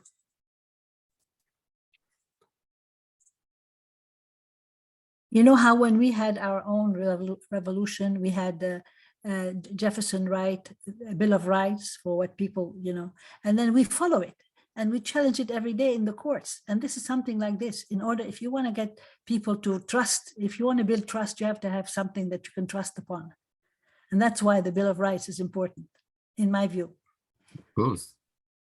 And even then, they don't respect it, not always respect it, right? I mean, yeah, it's not, but at least you'll have a legal basis to challenge it, like we do now in our courts. Yeah, true. Does the IPC have a court? If you want to raise your hand, you go to the bottom of the screen and you see an icon that says reactions and you click on that. No, I cannot do it. I have an option, recognize hand gestures, and then it doesn't do it. It doesn't do it for some reason. I need the permission from you or from somebody who is in control of this meeting, and I don't have it. all right, I'm back. Okay, I just very quickly will repeat. I think the idea of the IPC is total full equality. Human rights is part of the Bill of Rights, whatever. It's the basis of the whole thing. Of course, this is not the basis in Israel at the moment, and in fact, Israel is committing all kind of war crimes and crimes against humanity as we speak. And of course, that will be a contrast. And they will reject, and they will not accept anything that we are doing now. And I'd like to maybe mention to Jeff about education. So education in Israel is not objective, and education in Palestine, of course, it won't be. So yeah, the idea is to make it as objective as possible on both sides. I was educated in Israel, and I can tell you, and it was 50, 60 years ago, it is much different now. At the time, it was we were not taught to hate anybody, but we were taught that this was our right. This is all we are the good guys, and the others are the bad guys, as usual, right? So we were taught wrongly. I mean, we were taught a lot of lies about the history. Okay, so it was not. And nowadays, do you think the education is so great and so objective and so equal, when you see what's going on in Gaza? Don't you think that something in the education is fully wrong? Must be. Okay, so yeah, but in general, I agree. We need to have education system that promote peace and living together and with justice and everything. So that's all. Thank you. All right. Okay, John Mallow. Yeah, I see that the Prime Minister of Israel, who in this scenario played his part very well. I do believe that Israel, if they do not get what they want, they will veto anything. And that was true of the hostages being traded, and that was also true of the money being spent to rebuild Palestinian areas that they had destroyed. They only wanted to spend the money on the Israeli part of it. And so I see this scenario that the person playing Israel played it very well, and that's how I foresee Israel playing it. So that's my opinion. Let me ask you a question. Do you see him playing well as Netanyahu? Yes. Okay. So in other words, if there was a different prime minister, the scenario would be different in your opinion? I suppose it's always possible. Yes. Okay. But at least with the current politics going on, Netanyahu is not going to agree with anything that would cause Israel to lose any power at all. In All my right. opinion. So it's a Netanyahu problem in your opinion, not an Israel problem. Oh, I think it's an Israel problem. When I prepared to play the role of the Israeli prime minister, I studied what Netanyahu, as John pointed out, what his probable reactions are. And the most probable next prime minister would be Gantz. And I think he'd be very much the same. He talks a little smoother, but Gantz, just like Netanyahu, believes that Israel is the authority across the whole region. And as Mona said, Mona was bringing up some of the issues. Like Mona, I believe in the Confederation, the Israel-Palestinian Confederation, but I don't believe the Israeli government does. And the Israeli government is going to have to be pulled along. And the responses I gave is what I think that not only Netanyahu, but Gantz and maybe even Lapid would give, because they believe that they're in charge of everything. That's what they believe. And and I think many of the Israeli people seem to believe that also. So the IPC has a very tough job of convincing the Israeli government that the IPC is a helper, not a competitor. It could be both. May I say something here? No, we have a line here. Pat Ballant and Charles. Charles already spoke. Yes. Pat, Nasir, I would like to talk. Elaine, Janice, and Siham. Okay, here I've been listening to this conversation. I'm a student of history, economics, and politics. What I've not seen in the entire discussion is the role the big elephant in the room will have to play, and that is the US. Israel, major ally, if it right now is the US, both in terms of military supplies and financial wherewithal.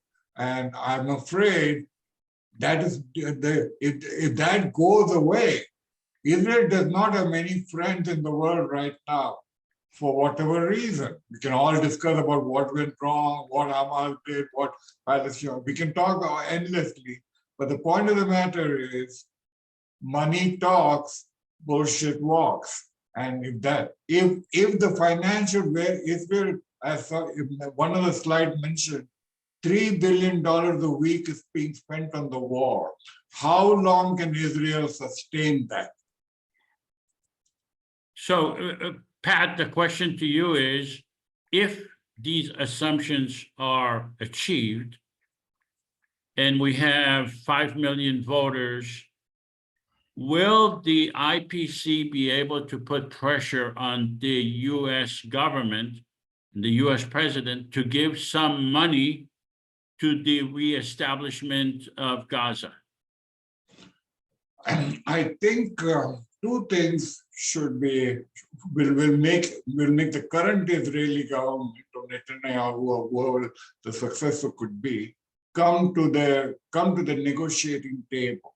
One is this blanket veto power that the US uses in the United Nations should be curtailed to some extent. And secondly, this blanket military aid and financial aid that has been given also should be conditional.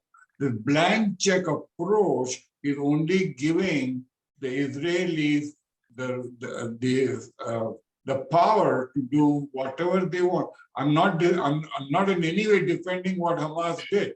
That is a different issue altogether. But the whole thing is, Israel today does not have too many friends. And I'm not Jewish, I'm not Catholic, and I'm not Muslim. Either way, the point of the matter is that you, in a situation where you're surrounded by 100 plus million Muslims, and you are 7-8 million Muslim Jewish people, it will be very hard to sustain this for a very long period of time. And there is one final comment I want to make. Sadly, both demography and history are not on Israel's side right now. And they need to change that. Okay, let's go to Nasir. Charles, I just wanted to respond to Mona briefly and but let's have Nasir. I have new speakers, and then we go through the round again. Nasir. Yeah, thanks, Joseph. So I wanted to answer your question about whether or not I can see something like the IPC come into existence. Definitely, these type of initiatives, I don't think have a problem coming into existence. There is definitely more than enough people that want to cooperate jointly, both from the Israeli side and the Palestinian side. But the but the thing is that what I see that will create an obstacle is that something like the IPC will go into the sort of on the shelf, sort of like the Geneva Initiative, the Holy Land Confederation, and the Land for All. There are movements that people are working on, but unless they penetrate the echelons of power and get the people. Wait. You're comparing things that are not comparable to the IPC. Not comparable, but I'm talking about this situation is that these, like I'm saying, you asked like, they're not comparable. So why are you comparing them? Because the experience, you don't have experience. That's the point. There is no experience. It hasn't been established. And you are comparing Geneva Initiative and Land for All that do not call for a federal government with a parliament. And you say, well, it's going to go the same way. That's totally unfair. But they're not similar. I'm not saying that they're similar to the IPC, but I'm saying what the experience that you will experience will be comparable. Why? Because why are you? The election because there is no political will be done. There is no political will. There is no political will from the two governments. And as was mentioned earlier, that look at the United States. The United States is incapable of reining in Israel even though that they are the main supplier of weapons and financial for this war. And yet they still don't have the political will. And I'm trying to tell you that this political will, unless this is, this is not addressed or dealt with, any initiative, whether IPC or anything, will always be blocked. And to go beyond that, I wanted to also say regarding what mentioned, Siham mentioned, is that she a lot of things of what she's mentioned are what many Palestinians see, that Palestinians want to see a technical peace, a peace that brings substance, things on the ground that we can feel, freedom of movement, freedom of land issues and things like that, and work and economic issues. These technical issues are so important, where on the Israeli side, it's more of a conceptual piece. We want to exist. We want to be a Jewish state. We want to live in peace with our neighbors, et cetera, et cetera. But we don't want to pay the price of giving Palestinians freedom. And these are the reasons why, and I just say to people like Siham, is that the IPC doesn't oppose these things, but it accepts what's going on right now in the hopes that it ushers in a platform for us bringing about those changes so that there's benefit for all people. All right, let's go to Elaine. Yeah, I just wanted to maybe look at this from a really different angle, and that is that along the lines of what Jeff was saying about the Palestinian people seemingly behind what's happening right now, the one-state solution. That's my take also from what I've been able to find about what's happening there. And if that's the case, maybe now is the time to just completely change the approach to the whole problem, which would mean, in my view, that maybe Israel needs to just control the whole of all the territory. And maybe over a whole lot of years, the personal issues that are involved and the animosities between people could slowly dissolve. And I think that what I think about is what happened in the United States with slavery. There was a people subjected to abject slavery. And when that changed in the 1800s, when that changed 160 years ago, it took 160 years to get America to the place it's at right now, where it's not a perfect situation, but it's certainly gotten better over the years. And it's taken all those years for people to accept each other. And I think it's going to take all those years for the Palestinians and the Israelis to accept each other also. And maybe it's better to let a government that actually is a functional government take over the whole situation and just settle down for 160 years. And what about the Palestinians? Will they have the right to vote? Israel determines everything. I see well, that. I'm asking your opinion. Isn't that, and what is that? Isn't that the status quo now? And isn't that why we're in the situation we're in right now? I mean, you're just basically just lay it out what the situation is right now. Yeah, the situation now is they can't vote. They can't do anything. No, but you just said Israel should control everything from the river to the sea, and Palestine, and they should dictate when Palestinians have rights. So this is exactly what you have now.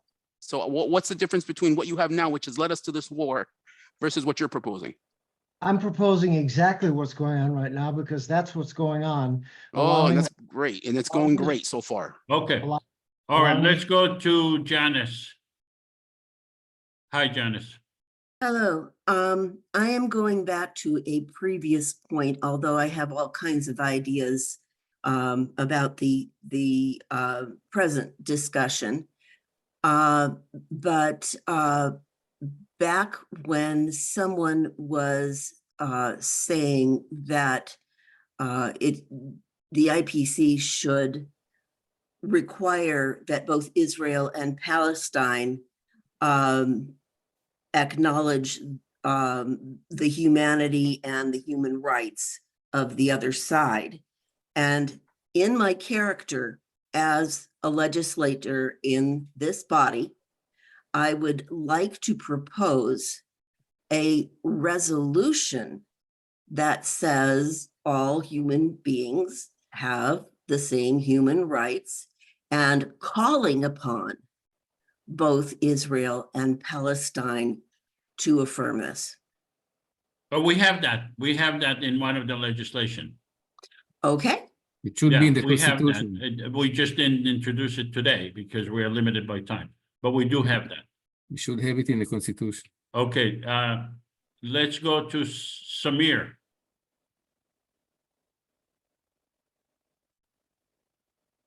Okay, Charles.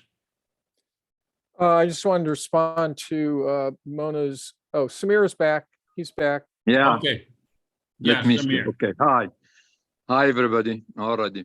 I just listened this morning to GPS with Fareed Zakaria on CNN, and he interviewed Ohad Olmert, the former prime minister of Israel. What Olmert thinks right now, he said that I believe in two-state solution, but at this moment, with Netanyahu being the prime minister and considering what happened already since October 7, he said it's not going to happen. Under Netanyahu, it's not going to happen. The two-state solution is out, and he said the majority of Israelis today, they go with Netanyahu, that no state, no independent state for the Palestinians, or no Palestinian state along with Israel. That's what he said. And he also mentioned that President Biden is preparing himself to go to Israel and speak to the Knesset directly. And he said that will be a great step for the state of Israel. It will be a great day for the state of Israel. And he said President Biden should take it a step further and speak to Netanyahu one-on-one about the two-state solution and what he has in mind. So that's what he talked this morning. So I see that there are, some at least Israeli leaders or former Israeli leaders who are thinking the right way, and they think that this Netanyahu is an obstacle. So I leave it at that. All right, thank you. Okay, let's go to Elaine. Elaine, I don't think spoke yet. Elaine? She's muted. Okay, Elaine, you're muted. Yeah. Yeah, I've already had my turn, and I just Oh, like- okay. I didn't know how to take the hand down. Okay, no problem. All right, go to Charles. I just wanted to respond to Mona's seeing a problem with the international community, seeing as how long it takes the international community to take somebody who commits genocide to justice before the ICC, or to try and stop a state from committing genocide, what it takes in the ICJ to try and get a judicial process going, which then the government of Israel will promptly ignore, as they've already ignored their preliminary finding. I think you have, and also consider how long it took the Palestinians to achieve advisory state status in the United Nations. How many years did the Palestinian Authority exist before they were accepted into that position by support from various other nations? So obviously, from my perspective, the idea of creating facts on the ground with, if the IPC did achieve these assumptions and come into existence, there would be international momentum, probably more of support than antagonism to try and stop it. The antagonism to try and stop it would obviously probably be mostly coming from the government of Israel, who has the major power in the region, and that is what we would obviously have to be constantly negotiating in everything that we put forward. And it's that kind of dance that the IPC approach, I think, is based on.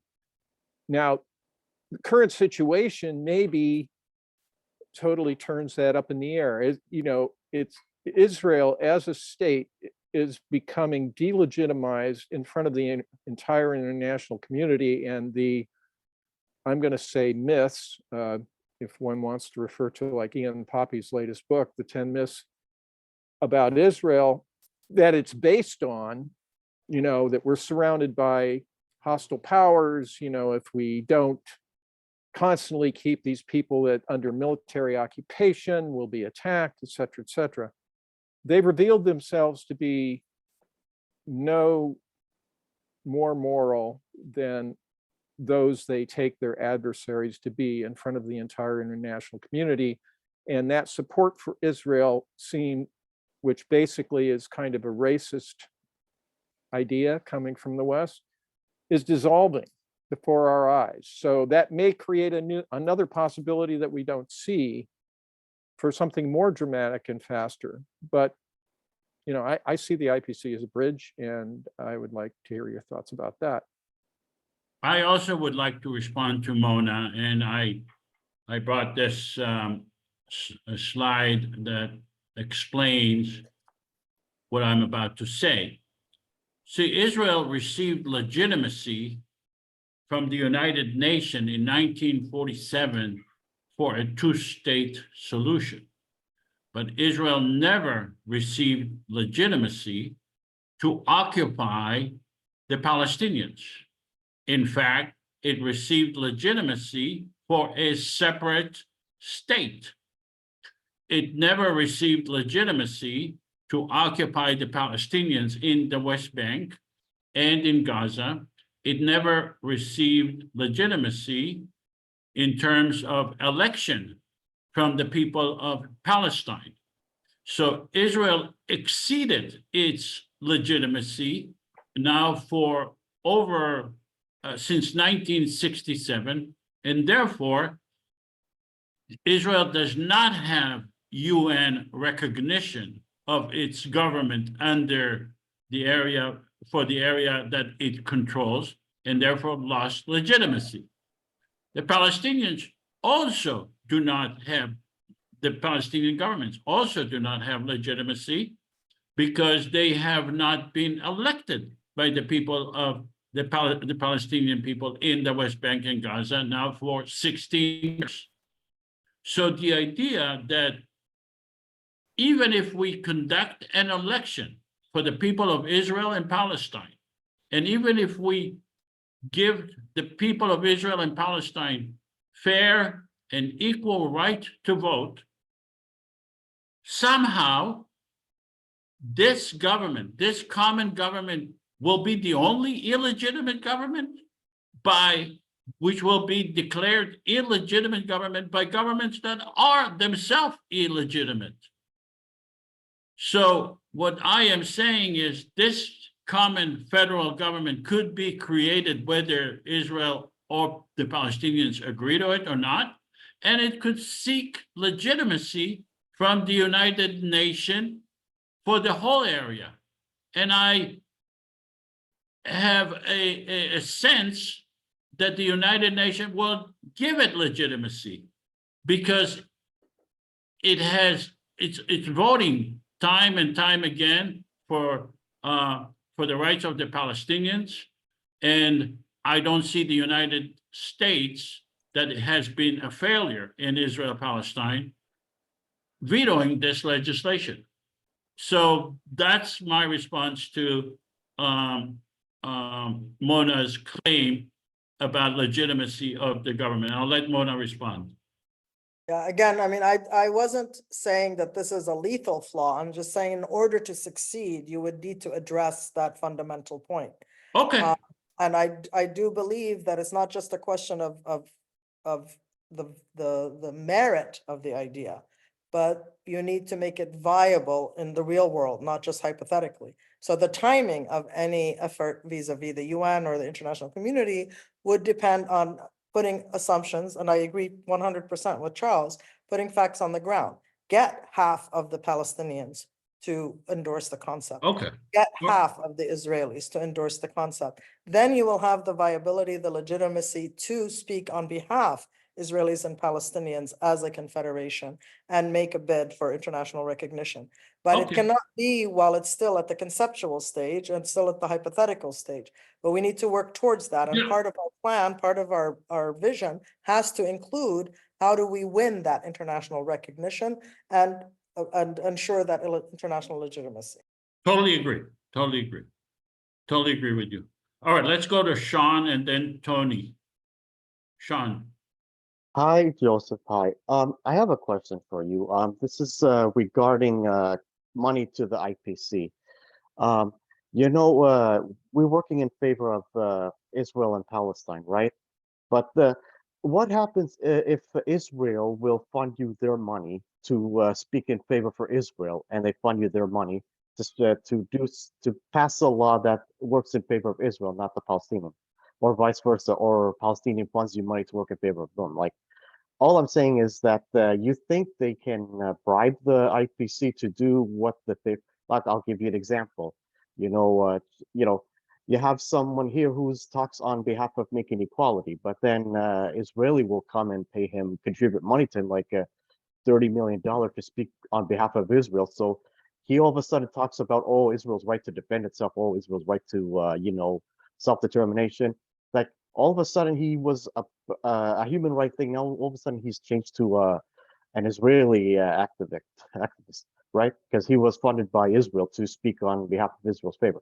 Now my thing is, if Israel, it's like AIPAC, for example, contributes money to the Congress, the House of Representatives. If they could do that to the House of Representatives, do you think they could do that to the IPC and fund you with that, and then tell you that to work on, because they contribute money to their to you and your organization? Yeah. Well, are you speaking about the organization, or are you speaking about bribing parliament members once they are elected? I'm talking about when they get elected, and then Okay. All right. Yeah. So the answer is yes. I think they could, and that's why we came up with the number 300, because it would be very, very difficult to bribe so many, or to pressure so many parliament members who represent their districts, because the parliament members will not have that much power. They only represent 47,000 people, and there are 300 of them. So to minimize the singular power of each parliament member, we decided to have a lot of parliament members, so that it would be very difficult to pressure or influence one parliament member, because there are so many of them that the power of the one would not be that great. One more question. If Israel or Palestine don't like the IPC, you think they can pay their way to get rid of you and dismantle the IPC? If they can offer you, here, have $100 million, and because they don't like it, so they'll try to undermine it one way or another, but they'll try to do it through money. What do you think? You think they can fund you the money, then that way you don't, yeah. What do you? How would you feel? No, or that's not your no. Look, this has been going on for over 20 years. Look, it's not really about me, okay? The idea or the IPC. The idea of the IPC is the logical next step, whether I stand behind it or it's going to the mechanism of a federal government, it makes sense. Have you ever played Sudoku? I don't Okay. remember. All right, Sudoku is a game where it makes the only number that you can put in the box is there's only one number you can put. You can only end up with one number.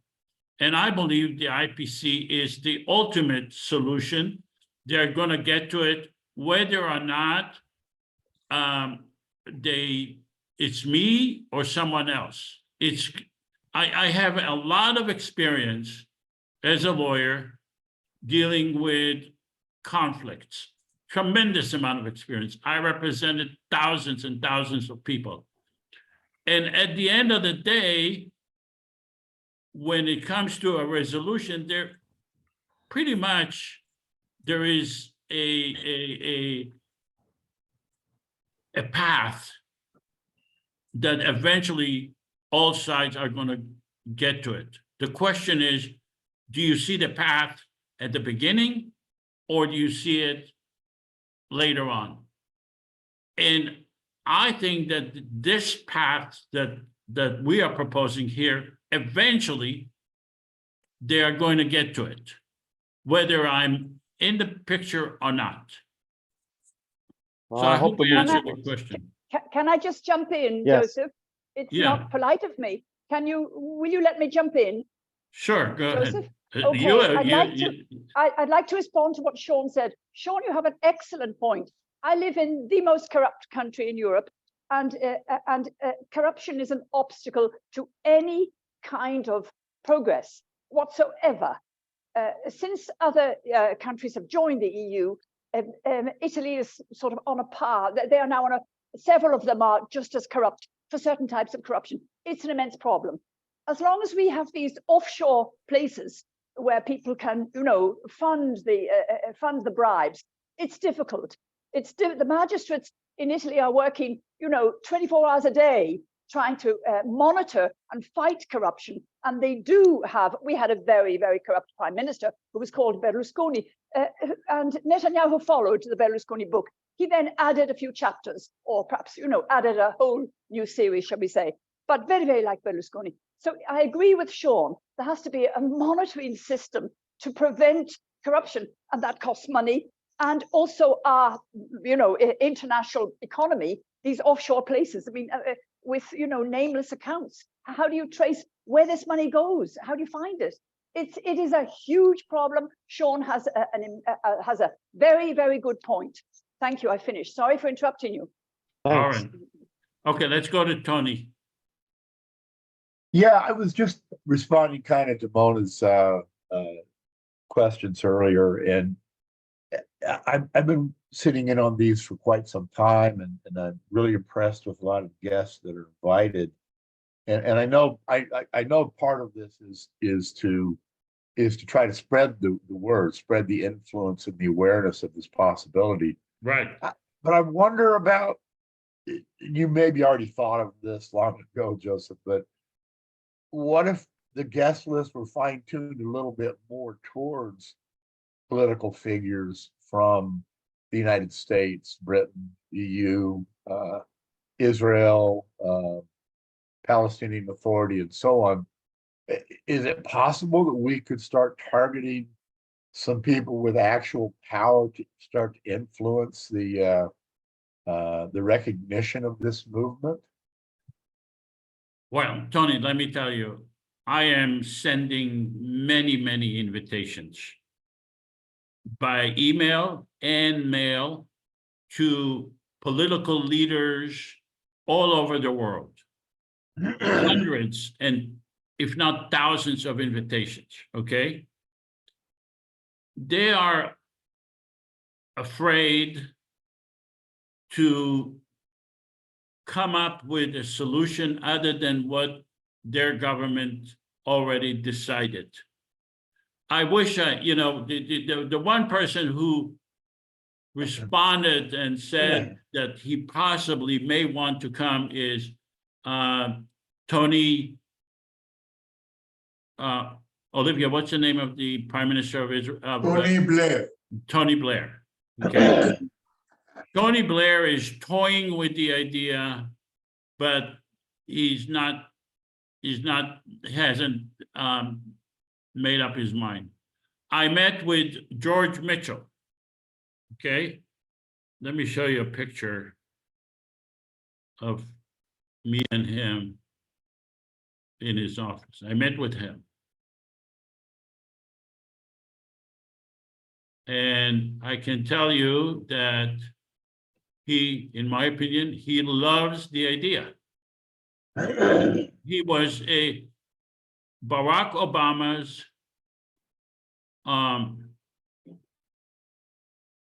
I met with Hanan Ashrawi, but where's my picture with Tony Blair? I can't find it. Okay. He loves the idea, but I got the sense that there are very, very strong, powerful forces in our governments that would not move an inch from the existing policies of their governments. They will not. They will not. They know that they have no intellectual response to what we are proposing. They know that. They told me that. But they will not move an inch from their current government's policies. I don't know if they're influenced by big money. Jewish lobbies, the Jewish lobbies. The Jewish lobby, AIPAC, the military, the military industrial project. Christian evangelicals. I was astonished to see when I met with, I'll tell you that, when I met with George Mitchell, who was Barack Obama's envoy to Israel-Palestine. I was astonished to see how little he knows about Israel and the Palestinians. I was astonished. It was shocking to see. They have their policies. They have their policies. They are set in their ways, and they will not change. But I do see a catalyst right now. I mean, like with Biden, he's obviously trying to walk a line of being politically aligned with Israel and all of that. But to say what he said about this has gone over the top, it does suggest there's something happening now where people might be willing to find a solution where they can support Israel, but also stop the carnage and stop the dilemma of basically an apartheid situation against the Palestinians. So I salute you, Joseph. Yeah, but Tony, let me tell you, because somebody might step up. You never know. Tony, yeah, they might. I mean, Tony, let me look. The Department of State has 35,000 employees. 35,000. Okay, all of them pledge allegiance to the U.S. Constitution. That means they are very, very familiar with a federal government. Okay, they are practicing this. They are federal employees. They are practicing this day in and day out. But they will not even think about the idea of having a federal government for Israel and Palestine. They are practicing this on a daily basis. But they support segregation between Jews and Muslims, between Palestinians and Israelis. They support a Jewish state, which is against the idea of a separation between government and religion. So, I mean, to go to them and say, well, let's think about a different approach is not realistic. The only way out of this mess, the only way for us is, like you said at the beginning, is to get some sort of notoriety, some sort of this honest discussion in the media about this that would force them, I hate to use that word, but force their hand to accept another solution for Israel-Palestine.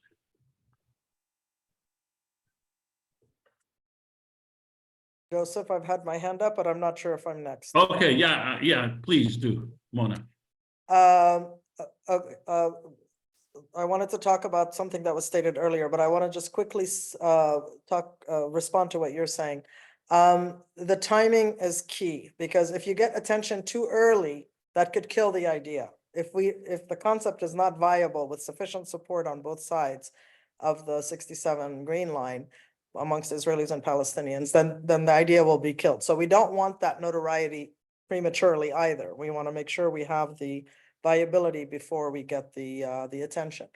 But going back, several comments seem to equate the objectionism of the Netanyahu regime, which is one of the most, by any account, most extreme right-wing, practically fascistic governments in the history of Israel, if not the most, and the Palestinian Authority, which, while weak, is nonetheless has shown its determination and demonstrated its commitment to a two-state solution and to peace between Israelis and Palestinians. So I don't think it's fair to treat them equally as obstacles to the concept or to peace even. Not only the Palestinians, I mean, the whole world has shown up recently into the International Court of Justice offering peace to Israel based only on giving up the 67 occupied territories, even with swaps that allow them to keep the settlements. You have the entire Arab world, the entire Organization of Islamic Cooperation, the entire members of the OIC, as well as members of the League of Arab States, which is all of the Arab countries, offering full-fledged peace and recognition to Israel, provided that the 67 occupation ends. So I don't think it's fair to treat the two sides as equally obstructionist. In terms of who the legitimate representatives of the Palestinians I totally agree. currently are. So when we talk about obstruction, I think we need to make that nuance clear. Look, I totally agree with you. They are not equally to blame at all, okay? But there is one thing you have to understand about the concept of a Jewish state. And a Jewish state needs enemies, okay? The Palestinians do not need enemies yet, but a Jewish state needs enemies. Without enemies, a Jewish state cannot survive, cannot exist. The concept of a Jewish state is that there is a permanent, that the Jews have permanent enemies. And that's why you need a Jewish state in their mind. They are permanently, almost permanently, I should qualify that. I don't think they are thinking this through, but without enemies, a Jewish state will have a hard time existing as a Jewish state. But there's many governments that do the us versus them in order to stay in power, in order to capture, I mean, Yeah, many okay, governments I'm not denying it can this. be overcome. It can be overcome. I am not denying this. I am not denying this. I am not a political scientist. There may be other governments that need enemies too. I mean, but this conflict has been going on for 75 years. People are dying. Palestinians are unfortunately, I mean, it's a horrible situation and the Israelis are dying because of governments that have political or philosophical difficulties in teaching their on the Israeli side, teaching the people of Israel to continue to be afraid of non-Jews and to have that as the central feature of their existence. That is a danger to the Jewish people themselves. I always said the Israeli government is a danger to the Jewish people. Don't you think that the concept of Jewish state is actually contradictory to everything Israel stands for? And most Israelis are not religious. And here you have a Jewish state, which is a theocracy. It is not a democracy, a theocracy. Yeah. And in reality, there are 23 Arab states. Majority are Muslims, but none of them call themselves Jewish Republic or Jewish Kingdom. None of them. You mean Muslim? The only one in the area is Iran, and Iran is not an Arab country. They call themselves the Islamic Republic, and Israel call themselves the Jewish state. All right. I mean, the whole concept of Jewish state is reactionary. It is contradictory to all Israelis. I don't understand how now the Israelis... I agree. I totally agree with you. I totally agree with you. You know, it's, yeah. All right, let's go to Abid. Yes. Hello, Joseph. Hello, everybody. Hi, Abid. I have said this before, but the solution at this time in history, there is no more time to waste, is to implement the Arab Peace Initiative as a first step, followed by your own IPC concurrently, and it has to work with peace for the Iraq and the Mesopotamia and the Levant. This is the current world order that was created by last century. It was imposed against the will of the people because they did not have the power to impose their own will. It was imposed by Western, the French and the British in particular. We all know that. So the first step, because even the war on Iraq and all of these things happen actually because one of the basic reasons behind this was the unnatural structure of politics in the Middle East, among them Israel. Israel, the same people who massacred the Jews, pretend to be so human, let's make a state for the Jews, which was false. So my opinion, not as a matter of fact, it's going to be that we have to start as a first step implementing the Arab Peace Initiative. Netanyahu is not going to do it voluntarily. I can tell you that. So this is first step, but in simultaneously and could be on a parallel processes that work with reform in Iraq and the Levant to have the will of the people be met. Because right now it's a chaos and it's going to be more chaos, and there is a very grave danger on not only the Middle East, but the whole world. The transition to the new world order has to work with win-win situation, not win-lose, as we have always been, human has been doing this. It has been the winner conquer and impose their will on the other side. We have to start a new world order where human rights and justice and gradually, progressively, reasonably implemented, and hold those people who have committed crimes against mankind responsible. So there will be a deterrent for those who think of committing crimes, and they know they are. Netanyahu is not stupid what he's doing. He is brilliant. He knows what he's doing. So when they know there is a force of the law is going to come to them, they know what is coming toward them, or the very unseen future, unforeseeable future that are the other Netanyahus or dictators who are ruling the Arab world and other part of the Middle East. There has to be some measure of justice, and we have to work on what are the principles of the new world order. But one of them is a win-win situation.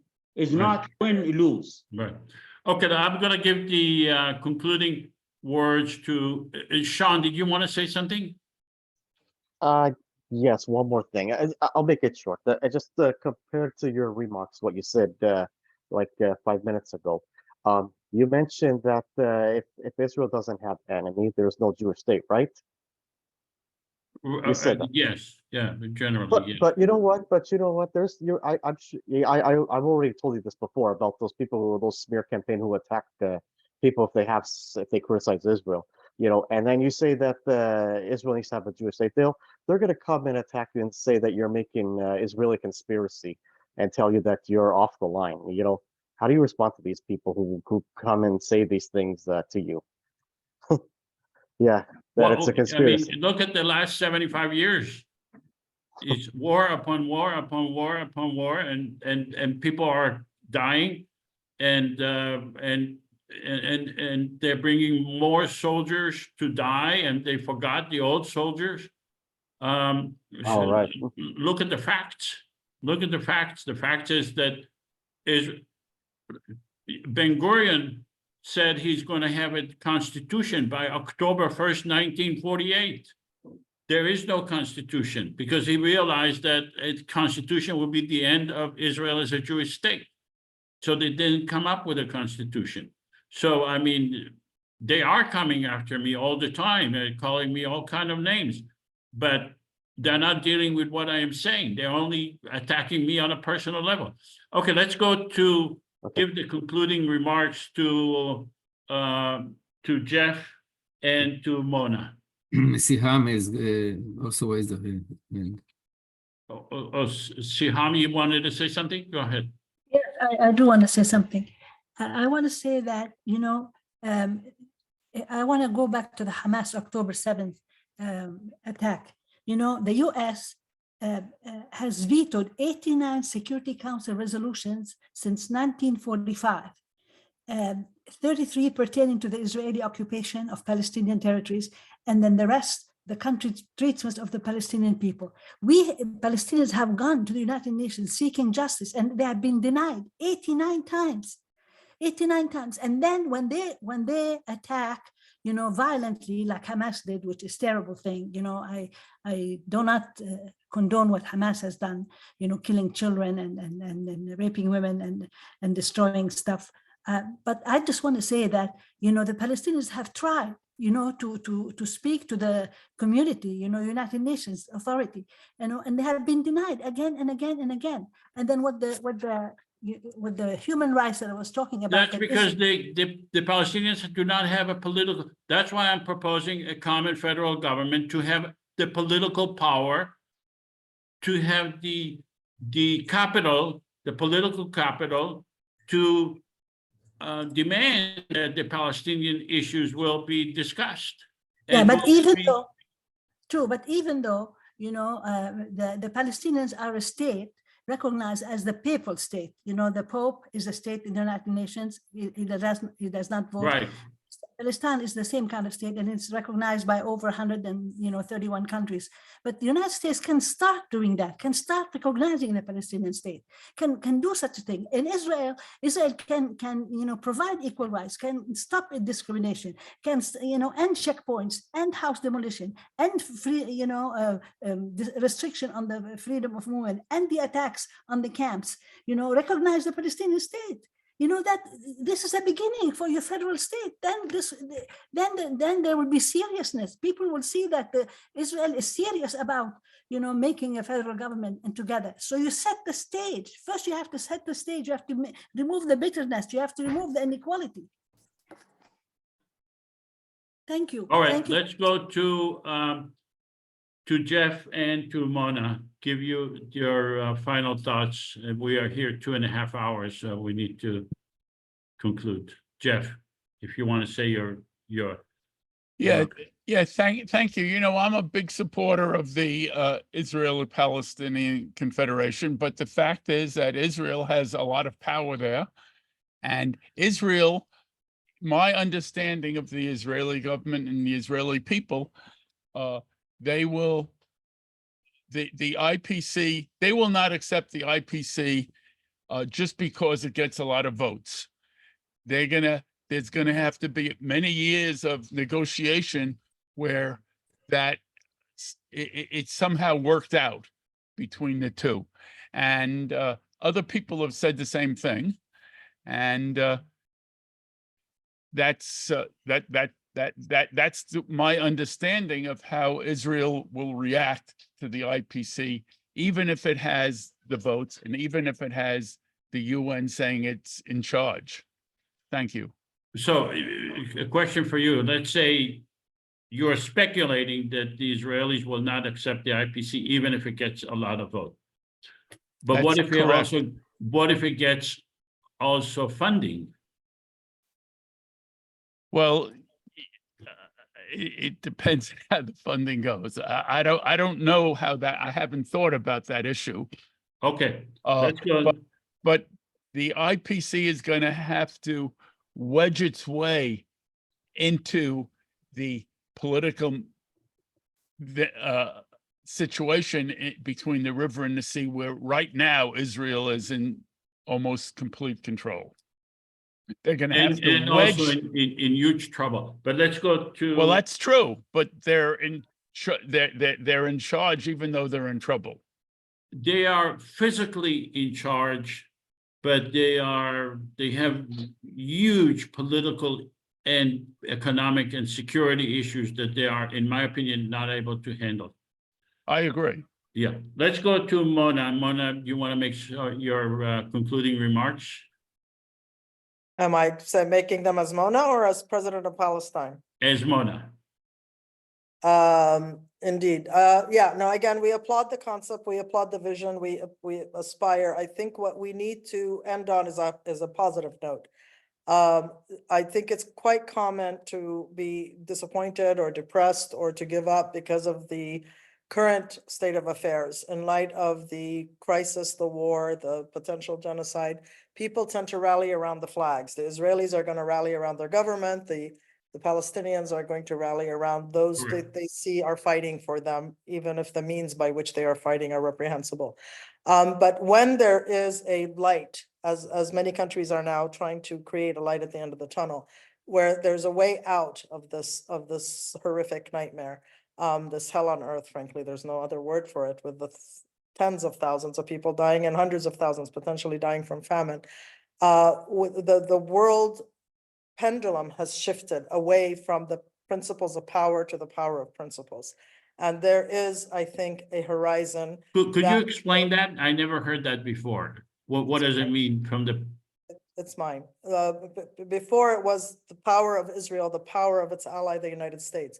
But now the whole world is rallying, with very few exceptions, towards the importance of the rule of law, that self-determination for both peoples, human rights, equality for both peoples, that there needs to be a respect for the human dignity of each and every individual, protection of the civilians of each and every individual on both sides and throughout the world. Those principles are now what are gaining power amongst the minds, including in the United States.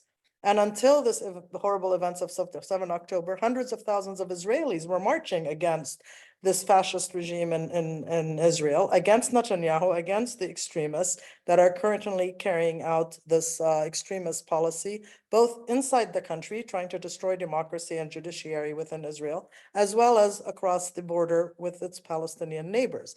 The United States is also shifting, and part of that shift is American Jews in the US who are marching and saying, not in our name. 6 million Jews did not die in the Holocaust, so that Netanyahu can have free reign over internal politics and foreign politics. The fact remains that the peace-loving Jews and peace-loving Christians and peace-loving Muslims all want the same thing. Now, what shape it takes, we don't need to be divided about that, but let's harness the support that we have beyond this small group. Those who do believe that there is a better day after the day after this horrific slaughter comes to an end. We have allies out there that we have yet to tap. It doesn't have to be just Israelis and Palestinians. It can be those who support the Israelis and Palestinians to have a better future together. Right. Thank you. Wonderful. All right. Thank you so much, everyone. We are almost 2 hours and 45 minutes. And I'm very, very appreciative, especially to Jeff and Mona, that I sent them an email and they said, oh, of course, we will participate and act as Israeli Prime Minister and President of Palestine. I want to thank all of you, and hopefully we'll see you in the next simulation. Thank you so much. Joseph, when are you going to All right. Israel?